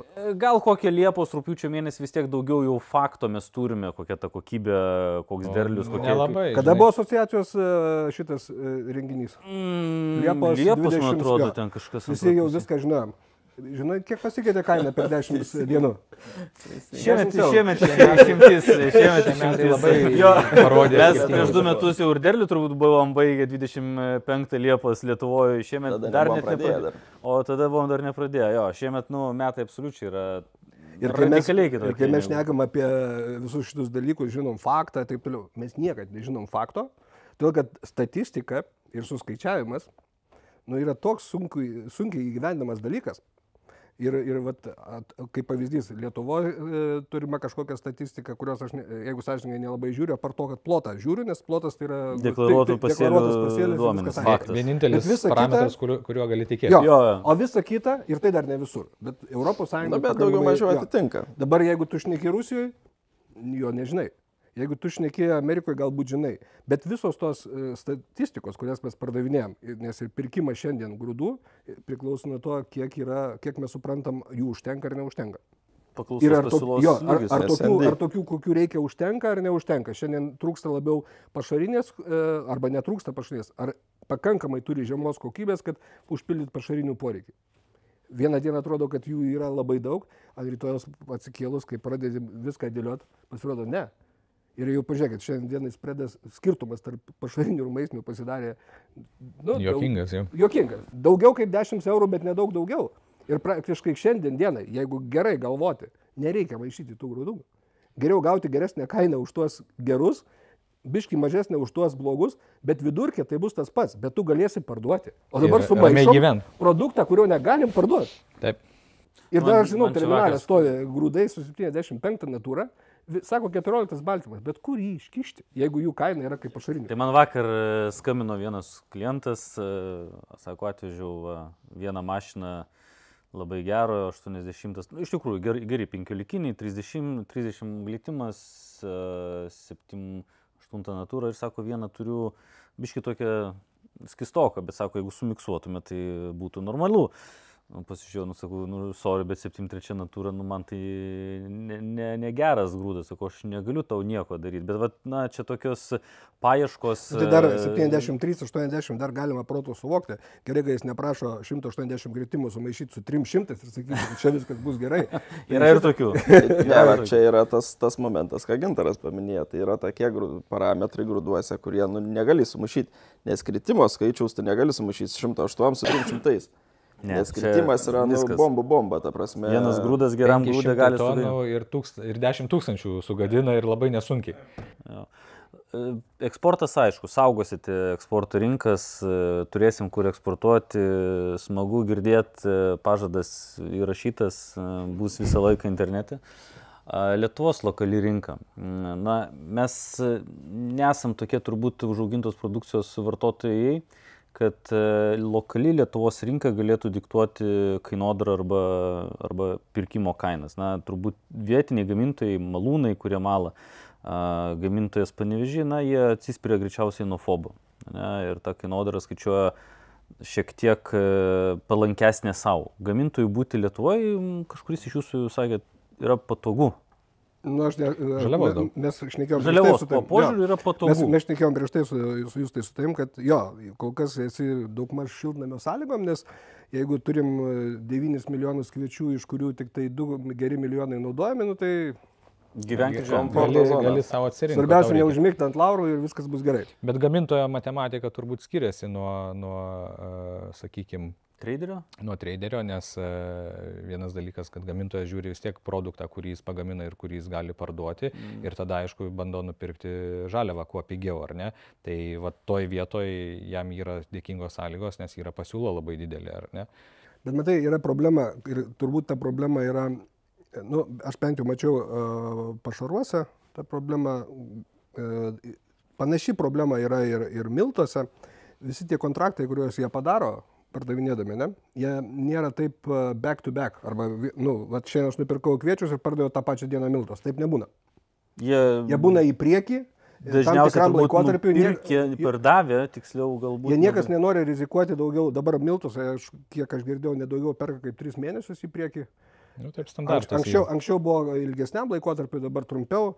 Dabar jeigu imsim ameliną, ten vėl krekmolas netaip lengvai, arba krekmolas ir glitimas netaip lengvai į priekį parsiduoda, nes šiandien dienai, kai visi mato, kad niekas į priekį nekyla, niekas nenori mokėti tos didesnės kainos. Tas vyksta apskritai visoje prekybai. Ta prasme, tą patį galim šnekėti ir apie gamintojus čia, apie aliejininkus, apie malūnus Nigerijoje, apie... Matyfas 3 metai turbūt, man atrodo, 3,5 metų yra kritimo tendencija. Bet jeigu nešnekant apie Matyfą, bet apie patį vietinį gamintoją, ant kiek jis komfortabiliai gyvena. Taip, jis komfortabiliai gyvena šiandien, bet jeigu tik tai šiandien jis laiku nesureaguos ir jūs, mes daug kontraktų darom į priekį, mes paimsim ir parduosim tos kviečius daugiau negu kad reikia, o taip dažniausiai vyksta. Būna. Tai ateina balandžio mėnuo ir tada rinkoje yra pati geriausia kaina į Panevėžį arba į Kauno Grūdus. Arba į Vievį. Jo, arba į Vievį, nes jie pamiršo, arba jie negalėjo. Arba apsiskaičiavo. Apsiskaičiuoja dažniausiai dėl to. Jų matematika kita. Jo, biškai kitokia matematika ir tada jiems pritrūksta. Taip, kad tas yra unikalus dalykas. Čia dar yra unikalus dalykas, kaip taisyklė, birželis Liepa Lenkas po Lietuvą laksto degančią galvą miežiai pietrų. Ta pati balandį. Todėl, kad vėl kažkas kažkur nepasiliko, kažkas kažkur užsidarė, mažesnis kiekis. Ir plus, aš niekaip nesuprantu Lietuvoje vieno dalyko. Mes investuojam tiek pinigų į sandėlius, tiek europinių pinigų sukišta į ūkininkų sandėlius. Ir ūkininkas nenori saugoti grūdų. Gruodžio mėnesį didžioji dalis tuščių. Važiuoja slidinėti, sako jau viskas, mano sezonas baigėsi. Čia, žinai, metai metam nelygus. Aš manau, kad šiemet tų grūdų sandėliuose bus pakankamai daug. Ateinančiam sezonui. Šiame, kuris bus? Jo. Kuris praėjo sezonas ir sandėlį šiandieną, bent aš girdžiu, kad grūdų ūkininkai tikrai turi kviečių dar daug, jie pardavinėja sandėlio.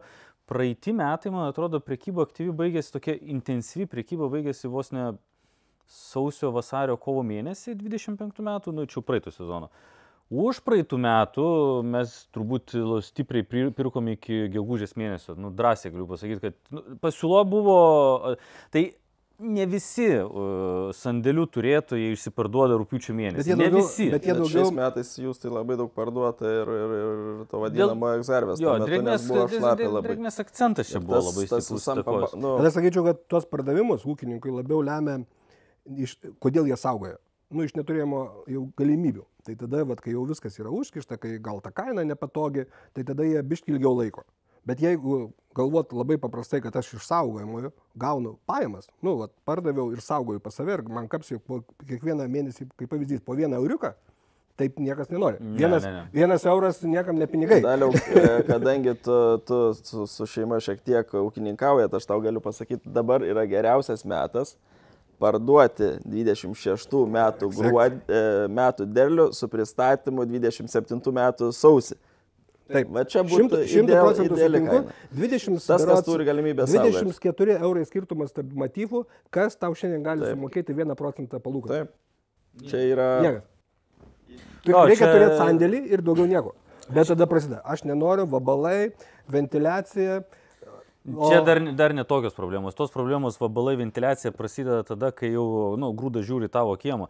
Dabar ateina ta problema, aš nežinau, ar aš užauginsiu, ar neiššals, ar išdžius, kokia kokybė bus. Dabar prasideda tos problemos baimės rizikos, kad Derlius ir derlingumas neaišku koks bus. Ir manęs netenkina trąšų kaina šiandieną, yra per didelė, aš nežinau, ar aš norėsiu investuoti. Dabar šiandieną yra tas fonas ūkininko kieme depresinis. Ta galiu atvirai pasakyti. Aš sakyčiau, sutinku su to, kad yra depresija, bet dažniausiai visi tie dalykai ateina dėl to, kad tu negalvoji į priekį, nemastai ir pradedi problemą spręsti va šiandien, rytoj. Rytoj man reikia parduoti ne 80%, reikia paprastas parduoti dalykas 10, dėl 15. vabalų ir dėl sandėliavimo. Amžina problema prasidėjo gruodis ir prasidėjo vabalai. O kodėl? Dėl kad ūkininkas nepadaro namų darbų pas save. Išsipurškės. Jeigu pirmas dalykas pasiruoš sandėlį, tai viena istorija, bet jeigu jis pildamas į sandėlį supurkštų tuos grūdus vadinamų kobijolių, niekas iš mūsų neturėtų tos bėdos. Aš net sakyčiau, net pačiam jūsų kompanijai vertėtų investuoti į tai ir per pusę pasidalinti tuos pinigus, tuos kaštus. Tai yra tikrai nedideli pinigai sandėlio lygyje ir nereikėtų galvoti apie vabalus, nes tai yra prevencija, kuri veikia iki pavasario be vargo. Bet tai ne visi turi galimybės tą padaryti, nes kad tu... Bet aš nesakau, kad 100%, bet jau bent jau žinosim, kas ką yra. Dalis daro tą. Ta prasme, mes susidurėm, mes tą matome. Čia vabalai prasidėjo jau dabar. Nu tai bet todėl, kad prevencija nepadaryta. Straubliukų jau veža. Visos tos tie kiaušinėliai, sėklos, visa tai ateina ne iš pačio sandėlio, ateina iš lauko. Jo, tai dabar priėjom prie tokios įdomiausios temos - kaina. Kainų tendencijos, jau čia mes kalbėkime apie kainas kliento kieme arba lokalioje rinkoje Lietuvos klientų pardavimui. Antra klasė, ekstriniai kaina. Kas laukia aplamai Matifo, kur tas Matifas keliauja? Ir tikrai yra daug klientų sudariusių sutarčių prieš sezonį, sezono metu prie formulės, ne? Artėja jau fiksavimo termino pabaiga, lapkričio pradžioj. Ir ne vienas klientas bus atėjęs prašantis perkelt Matifą ant sekančio Matifo, su viltim gyventi, kad čia gal pasieks kokius 200, o gal 250. Kaip jiem valdyti savo... Aš jums pasakysiu taip, aš sujauksiu jums turbūt visą strategiją, prekybos ir toliau, bet vieną dalyką, ką ūkininkas turėtų galvoj, pamiršti tą eurą ir eurinę kainą. Kai jis žiūri į grūdus ir jų kainą parduodant, jis turėtų galvoti doleriais. Taip, nes tai yra dolerių rinka. Ir šiandien dieną prie to derliaus kaina netgi yra per didelė.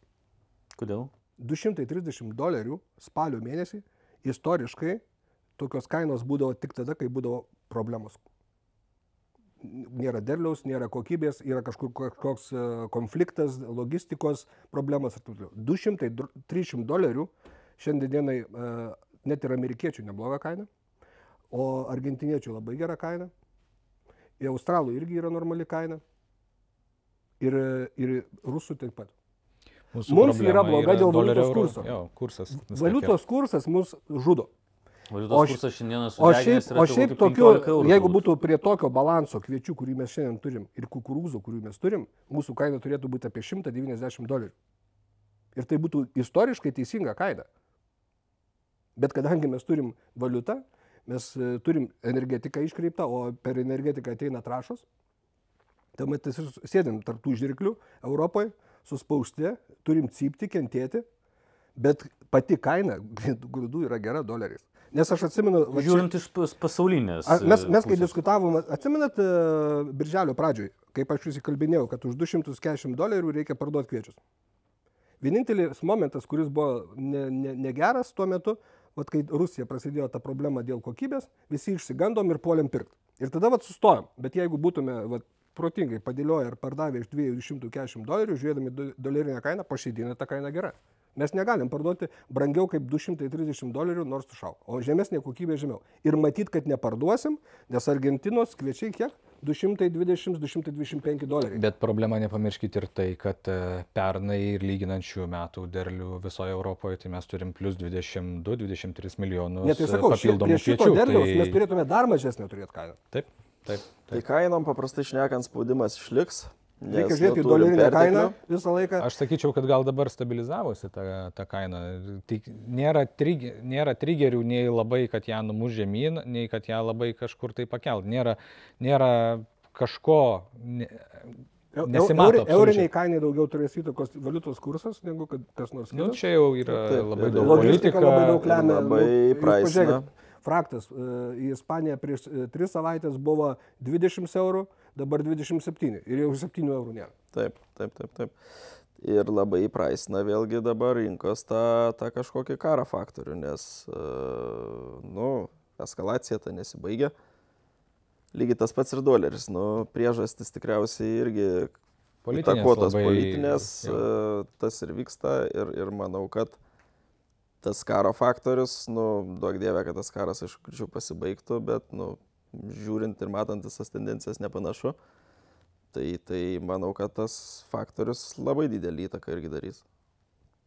Kaip pavyzdys, ar ne vakar, į Odesos uostą pataikė, matom... Tai jeigu būtų anksčiau, tai po tokios žinutės būtų plus 20 eurų. Jo, dabar jau tas O dabar nebeveikia. visi priprato ir... Čia kaip 3 lašai nukrytė ir galvoju, kad lietus prasidėjo.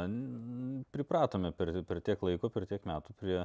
Nors tais tų metais, kai karas bombardavimų. prasidėjo, buvo irgi derlius aplinkui ir buvo pakankamai kviečių, bet visi užpūtėm labai greitai viską, nes logistika buvo sugadinta. Nepamirškim, kad ir fondai labai didelę įtaką daro, sakykime, pozicijos žaidime. Ir dabartinės tos antraštės, kurios yra laikraščiuose, jos neturi būsto iškelti tos kainos, ar ne? Kai Dalius sako, prieš būtų, kai karas prasidėjo, tokia raketa į Odesą iš karto plus 20 eurų, ar ne? Tai tas jau nebeveikia faktorius ir visi pripratom prie to, čia kaip nieko naujo, vadinkim taip. Be to fondai gerai kol kas įsiubavo tą žaidimą nuspausti priekį, turėti aukštą kainą toliau, nes visi bijo į priekį pardavinėti. Taip.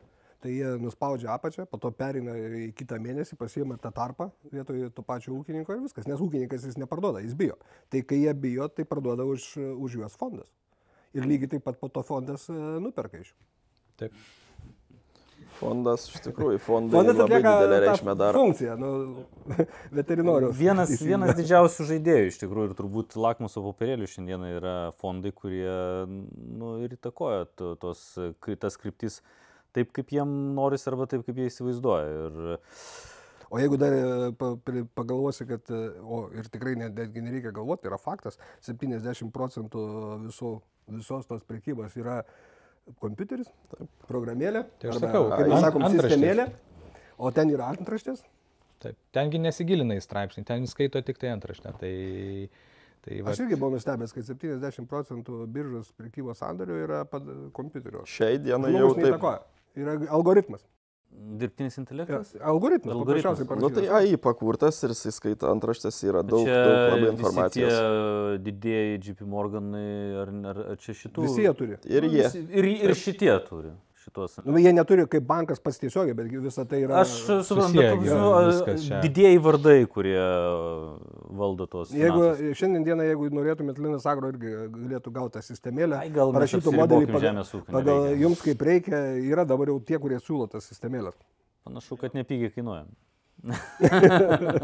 Bet sugrįžkim prie žemės. Žemė dirba žmogus, kuris užaugina grūdą, mums parduoda, jūs mums padedat jį irgi toliau eksportuoti. Ką tam žmogui daryti su šiandienos kainų žirklėmis? Grūdas, kad ir būsimo derliaus, jisai kainuoja turbūt uoste apie 190, nu maks 200 eurų, o trąšos kainuoja azotinės šiai dienai apie 370. Turbūt, iš principo... Tai toks kainų žirklės tarp pagrindinės pavasarinės trąšos ir grūdų yra pakankamai didžiulės. Ir klientas jisai sėdi ir nežino, į kurią pusę eiti. Nenori nei pirkti trąšų, nei nenori parduoti grūdų ar investuoti. Ką jam daryti ir kaip suvaldyti galus? Jūs taip pasakysiu taip. Vat aš iki šių metų, kokius gal paskutinius 5 metus, jeigu nedaugiau, brolio ūkiai naudojo taisyklę, kad parduodu grūdus tada, kai perku trąšas naujam derliui. Seno derliaus grūdus. 25 derlių parduosiu tada. Maišo sezonus. Vieną sezoną aš esu pervertęs, tai šiek tiek reikia finansų, kad tu susitvarkytum srautus, bet kai tu visą tai padarai, po to tau lengviau gyventi. Nes tu gali jau pasverti faktą kokybės, tu žinai, ką parduodi, tau nereikia atsisėdus ten spėlioti, į kurią pusę ir kaip ten bus. Ir tada tu nuperki tas trąšas jau po biškį iš lėto gabaliukais. Nuperku rudenį, parduodu dalį, nuperku pavasarį, parduodu dalį, pesticidus jau galiu žiūrėti, kaip viskas atrodo, kūrą galiu susidėlioti. Ir tu realiai pririši jau prie to, ką tu turi. Bet tai tu ir pardavinėjai grūdus tuo metu, kada perki, nefiksuoji faktiškai, bet pardavinėjai formulę ar iš karto fix price? Tik tai fix. Nu, nes realiai ūkininkas... Man reikalinga kaina, man galutinė kaina, formulė. Man nesvarbu, kokia ta formulė. Vat, jų dabar kitų atveju, gal tas žaidimas yra su formulė, kažkoks yra, bet aš žinau vieną dalyką. Tik duok kam nors galimybę paspekuliuoti, sustojimo nebus. Bet čia yra pats baisiausias dalykas. Ir mes, kaip iš vienos pusės, turim labai gerą įrankį davę Lietuvoje ūkininkam, galimybę fiksuoti kainas, visą kitą, bet tai yra irgi galimybė prisižaisti. Labai didelė. Labai didelė. Aš sakyčiau, kad diversifikacija turėtų būti visoje veikloje, ką daro. Tai ar parduodi grūdus, perki trąšas, ar perki trąšas, parduodi grūdus, ar taikai tą pasyvios investicijos modelį, ar ne, kai tam, kaip bebūtų, kiekvieną mėnesį kažkokį tai parduodi... Tam tikrą kasnį, stabiliai... 7-8% savo derliaus pardavinėjai kas mėnesį, ar ne? Ir taip 12 mėnesių. Tu gal nepasigausi to aukštumos, bet tu nepasidėsi ir viską... Tavo average'as gausis, kažkoks ten... Ir jisai bus stabilus, jisai bus nei super pelningas, nei super nuostolingas, bet tu išlaikysi tą vis tiek, mano supratimu, pelningumo prizmę, ar ne? Ir matant, sekant kas mėnesį, kaip ta prizmė vyksta, kreivė ta krypsta, aš manyčiau, kad ir pats ūkininkas pradėtų jausti, kada jau čia yra teisinga parduoti, daugiau galbūt, nebe 7-8%, o jau galbūt ir 20%, o kitą mėnesį parduoti tik tai aš vis gal nieko arba tik 5%. Tai aš sakyčiau, kad tas diversifikavimas turbūt vienintelis raktas į ateitį, kaip teisingai valdyti ūkį. Tai visą laiką vidurkis yra geriau negu... Taip. Nes tu pataikysi, nepataikysi, nežinai, bet vidurkėje tu būsi neblogai. Taip. Tai vat sakyčiau, čia auksinė turėtų būti taisyklė, nes dabar tų įrankių tiek daug yra duota ir dažnas ūkininkas gal ir ne visada ir susigaudo visą tą, žiūri tą premiją, bet ta premija... Aš nežinau, ir aš pritariu Daliui, kad aš žiūrėčiau turbūt tą fletinę kainą daugiau negu kad ta premija, nes ta premija ten šokinėja labai nedaug. Čia absoliučiai yra fiksuota kaina, nuo ūkių tai yra pajamos ir garantuotos. Aš sutinku, kai mes pardavinėjom kviečius, žiūrėdami į Matifą ir premiją, viskas čia fine, čia dar yra kažkokia koreliacija ir mes vis tiek pririšam prie biržos kviečių kainos, bet kai mes pardavinėjom žiūrėdami pupas, žirnius, tai tas pats, kai žinai pirkti batus, žiūrėdama į bananų kainą. Jeigu bananai kyla, reiškia batai irgi kils, nes visi turi pinigų. Logika panaši, taip. Jo, čia teisingai. Tai faktas, kad fiksuota kaina yra stabilumo garantas, nes buvo mintis pas mane tokia, kad per šiame sezone, kurį perkame, vasario mėnesį DAP Klaipėda antra klasė formulė buvo apie -16, kažkas tokiam lygi, Matifas 245. Dabar mes turime formulę apie -5 DAP Klaipėda, orientyras, pagerėjo 11 eurų, Matifą turim 190, -5 eurų. Ne? Tai galutiniam rezultate vis tiek yra -44 eurai iš kišenės. Ir iš kieno kišenės? Iš to žemdirbio, iš ūkininko, kuris jau buvo įdėjęs į pasėlį, investavęs ir šiandieną tas grūdas arba yra pas supirkėją sandėlį dar nefiksuotas, arba pas patį klientą sandėlį irgi nefiksuotas. Ir šitoje vietoje vaikėsi formulės, palauksiu geresnės, bet visas pinigų praradimas... Aš jau pasakysiu vieną dar dalyką, kas yra blogai pas mūsų formulėm. Ir čia vėl, toks gal istoriškai susidėlios dalykas, Pabaltijs, arba mūsų regionas, nemėgsta prekiauti nuo rugsėjo Matifo. Neprekiauja, jo. Ja. O paskui, ir jis anksčiau buvo iš tikrųjų nelabai įdomus niekam, nes nebuvo ir nelikvidus, ir jis tikrai rodydavo, kaip aš sakau, pieno riebumą, bet paskutinius 5 metus, dėl to, kad labai didžiulis derlius yra Juodojoje jūroje, visas Rumunija, Bulgarija, plus pati Rusija, tie, kurie žaidžia tenai, jie surišo vis tai su rugsėju. rugsėjus pasidarė toks, kuris groja labai daug. Jo funkcionalumas atsirado. Ir jeigu mes šiandien dienai pririštume tas formulės prie rugsėjo pradžioje, po to perėtume prie kito, tai tada nebūtų tų tokių formulės neteisingų pokrypių. Išsikraipimų, jo. Jo, išsikraipimų. O dabar mes juos turim. Ir mums atrodo, kad baisi ta formulė, bet ta formulė yra teisinga, jeigu tu žiūri nuo teisingo biržos jeigu eini teisingais žingsniais iš eilės. Ir būtų viskas normalu, tada turėtum kainą teisingesnę ir nereiktų laukti ten kažkokios panacėjos.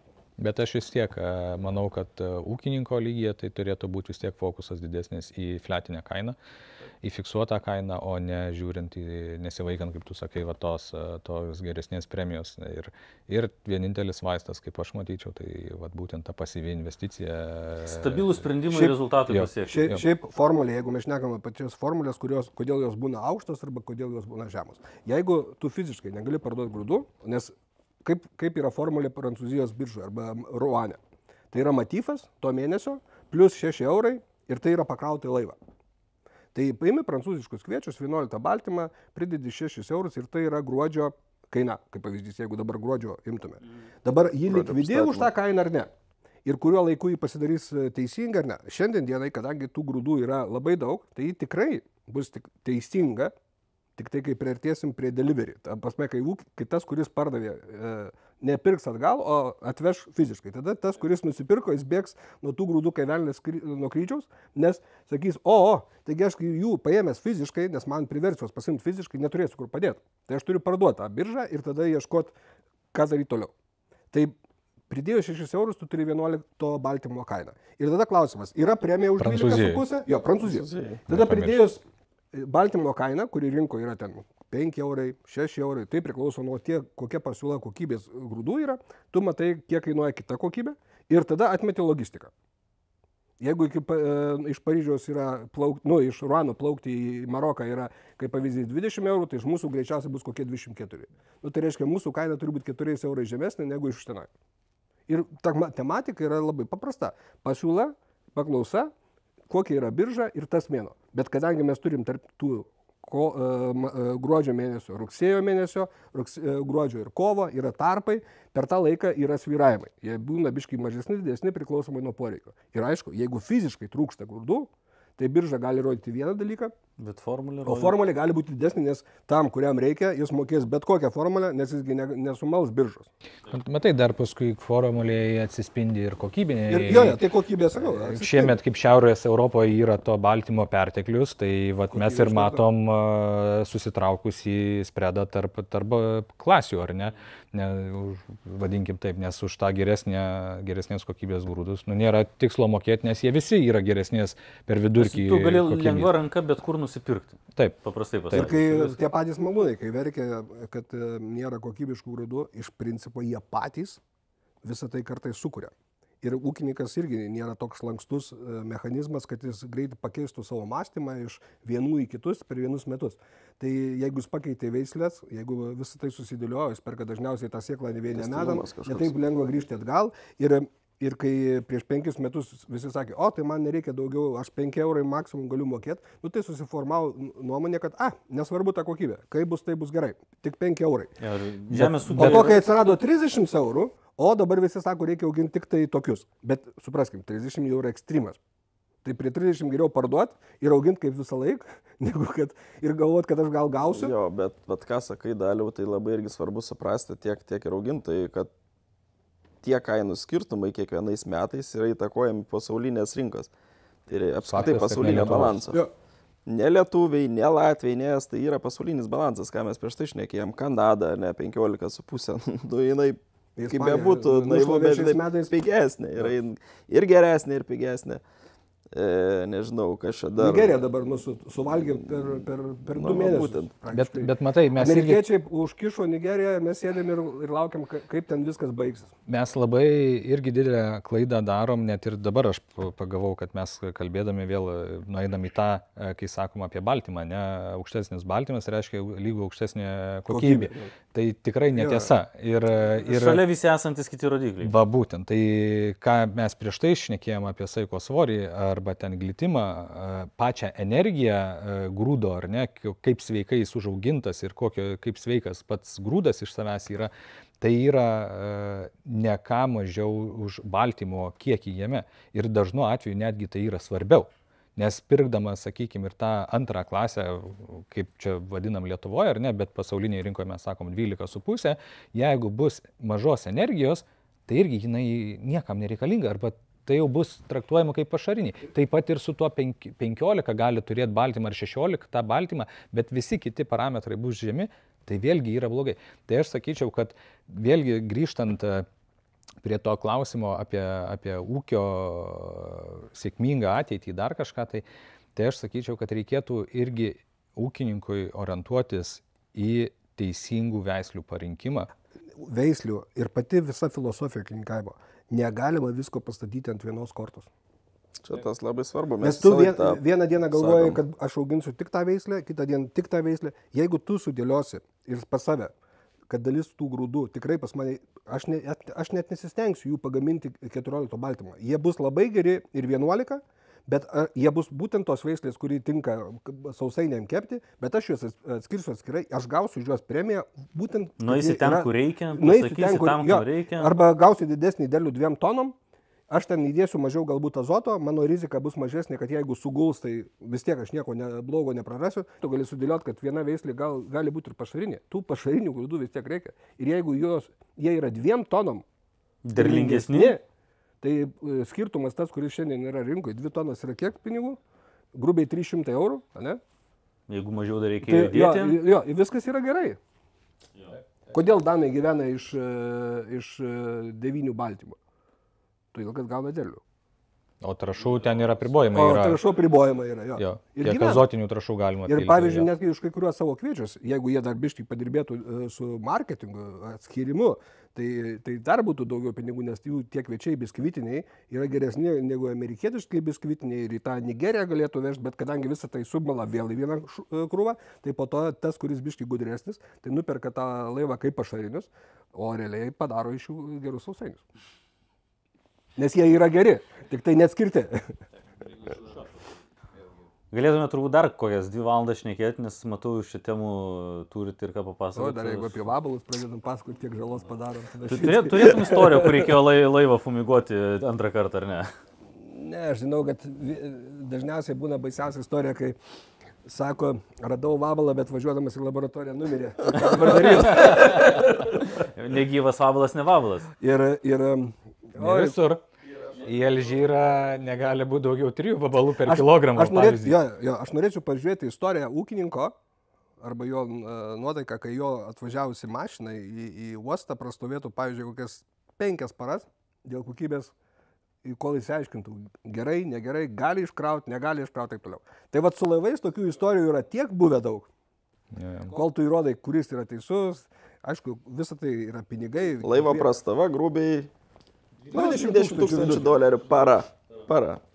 Na, ir buvo vieną kartą, mes, man atrodo, ir su jumis turėjom tą istoriją, stovėjo laivas 25 dienas dėl vieno vabalo. Įdomiausia, kad kai padarė kompozitinį pavyzdį, po to jau jo nerado. Vienam kampe rado, pakėlė didžiulį triukšmą, ten stumdėmės ilgai ir nuobodžiai. Po to jau, kai viską sukrovėm, šiaip taip ten sugebėjom rasti sprendimą, sukrovėm, nėra to vabalo. Tai tą vieną vabalą specialiai įmetė į tą pavyzdį, kad nebūtų dar didesnio triukšmo, kad jūs vėl kažką padarėte. Bet aišku, vėl fumigacija, tai nebuvo problema, tas vabalas numirė, ten tikrai, bet vat vėl tas paprastas pavyzdys, kad galima su šaukštu deguto sugadinti visą statinę.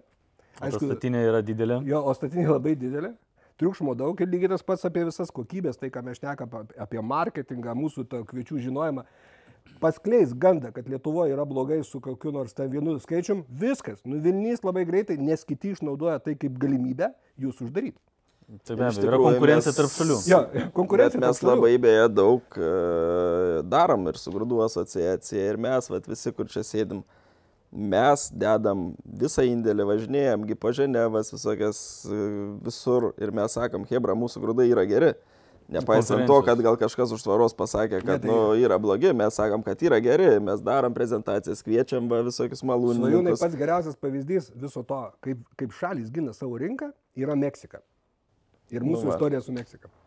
Taip, mes 3 laivus įkrovėm, su džiaugsmu, labai geras pavyzdys. Su vargu ir niekas daugiau nenorės ten krauti. Nes todėl, kad įsivaizduoji, sėklą? Ne, istorija labai prasta. Visos to šalis, Puerto Rikas, Meksika, Brazilija, ką tu be paimtum, jos naudoja amerikietišką visą tą, kaip sakykime, fitosanitarijos reglamentą.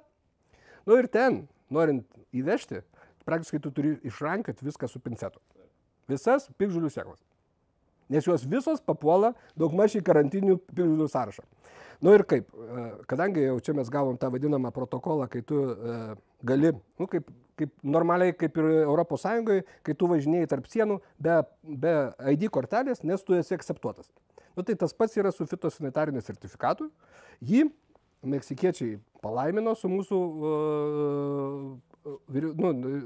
tarnybom, kad viskas yra gerai, mes čia kontroliuojam ir taip toliau. Ir kraunam laivą. Aišku, pirmą laivą mes, atsimenu, iš Klaipėdos pakrovėm rusiškais, nes rusai jau buvo krovę, turėjo istoriją, nors jie mums pasakojo, kad chebra, turėsit problemų, nes pirmus laivus tikrina. Sakom, negali būti, netikrins, nesgi mes turim tą žalią kortą. Rusiškai išėjo iš to pačio Klaipėdos uosto. Ir gal net, nežinau, ar buvo maišyti, ar nebuvo, bet sakykime, nebuvo. Viskas tvarkoja. Ir kraunam lietuviškus. Ir viskas būtų buvę gal gerai. Bet per vieną konferenciją vienas iš mūsų garsiai pradėjo pasakoti, kaip dabar mes čia amerikiečius padarysim, nes amerikiečiai yra jų rinka. Ir čia mūsų kviečiai, nauja rinka, įsivaizduojat? Ką? Sako, dėdė Amerikonas, patikrinkit. Vakare jau vakare buvo. Jau ateina laiškas. Bet sąžininkai, per vieną dieną atėjo laiškas. Iš tenai, kad, žinot, mes radom. Ir atsiunčia visą botanikos ten tą sąrašą.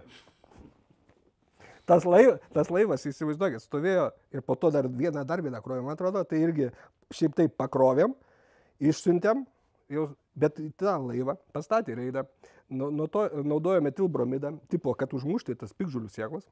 Tai negali jų nerasti, jeigu tu nori, tu ten rasi viską. Įsivaizduokit, kaip tu gali nerasti varpočių arba ten kokios nors smilguolės sėklos. Jos visą laiką yra. Ir jie sako, negalima. Visur tinka, visas pasaulis valgo, meksikiečiai negali, nes tai yra katastrofa. Turėjo metilobromidą po to išvalyti ir po to jau galų galėtos grūdus leido iškrauti. Tai ta pati istorija su Kinija buvo labai panaši, ten jie dar geresnį rado egzempliorių. Taip, kaip šalis saugoja... Aš daliau irgi galėčiau knygą parašyti, nes į Kiniją mes buvom ta įmonė, kuri jau laivą stovėjo, aš jau mačiau laivą, jau reidė stovėjo laivą. Krantus jau matėjai. Ir gavom laišką per oficialias institucijas, kad, sorry, chebra, irgi radom piktžolyčių. Bet ten buvo irgi, ne piktžolytė, liga buvo. Bet liga, žinau, klavicepsis purpurėja. Bet žinai, iš kur viskas atsirado? Todėl, kad būtent ta liga, ji buvo Kinijoje, Amerikai, arba nulinė tolerancija, arba 0,05. Ir kažkas pamatė, kad Lietuva iš vis jo neturi. Tu sako, o kaip čia dabar taip? Tada sako, reikia tikrinti. O kaip tikrinti? Tu negali tikrinti, reikia rasti. Nes jeigu nerasti, tai jau kam reikia tada? Kam tikrinai? Tai tada surado. Pagal užduotį jau ten paieška buvo. Pirmiausia surado agrokoncerno laive, ten jie susirašinėjo, o jūs jau iš karto pasakė, viskas. Bet čia viskas buvo tada, kaip politinėm lygmenį. Bet jūs politika buvo negerai. Ir čia tik tai, kaip mes pasakėm, kad mes priėmėm tam tikrus sprendimus susijusius su Kinija ir su Taivanu. Tai pridėjo tą pačią dieną viskas. Spalvos pridėjo dar jo. Ne, tai čia visi šitie dalykai ir yra, sakykime taip, kad labai beist ant politikos, šalių santykių tarpusavio lygmens ir sakykime tą pačią Afriką paimkim, mes neturim oficialių atstovų tenais grūdų prekybai ir neturim. Bet ir nereikia. Aš tai, pavyzdžiui, mes tą atstovėm, sakykime, šitoje vietoje. Aš galvoju, kad šitoje vietoje mes galim prikurti biurokratijų, atašė, ten visą kitą. Tai iš principo nieko neduoda. Ne, aš ką norėjau pasakyti, kad pačių šalių iniciatyva vyriausybinių lygmenių yra labai didelė suportinti prekybą tarptautinę, kad palaikyti santykius, juos užvesti teisingai bet kad nebūtų to tokių, kad kažkas kažkam paskambino ir rado ar sėklų, ar kažkokių lygų. Su Meksika buvo vienas paprastas dalykas. Vieno dalyko, kurio aš pats irgi, kai aš klausiau, pats nežiūrėjau to mūsų susitarimo, jo niekas nerodė tarp Meksikos ir Lietuvos. Protokolą. To protokolo. Jame buvo parašyta viena frazė, kad 1 metais jie tikrins. Jeigu mes būtume žinoję tą frazę, tai 100 metų mes būtume tais 1 metais nesiuntę tų grūdų. Nes kalendoriniais 1 metais. Taip. 1 kalendoriniais metais jie turi teisę tikrinti. Ir jie patikrino. Matai, Daliau, čia vis tiek būtų... Arba būtum išsiuntęs išvalytą, sutvarkytą, paruoštą. Jau būtum pasiruošęs. Aš gal būčiau sakęs, kad tai būtų teisingas sprendimas, o bet... Daug detalių, daug žinių, daug informacijos. Žiūrėkit, 1:45 minutės planavom į valandą tilpti. Tikrai tikiu, kad turi dar ką papasakot, galim sutarti, po metų susitiksim naujom istorijom, pasidalinsime. Tikrai ačiū už žiauriai gerą informaciją, man pačiam buvo labai įdomu, tikiuosi ir žiūrovom, ir klausytojom buvo įdomu. Buvo smagu iš tikrųjų jūs pasisodinti čia abu kartu. Buvo tas mano tikslas prieš 3 metus. Tai dar sykį dėkui ir tikiuosi visi žiūrovai klausytojai matėt, išgirdot atsakymus į klausimus ar gavot naujų minčių. Tai susimatysime sekančiais kartais ir iki kitų kartų. Ačiū. Jo, dėkui jums. Lemba, prisikalbėjo čia užtektinai.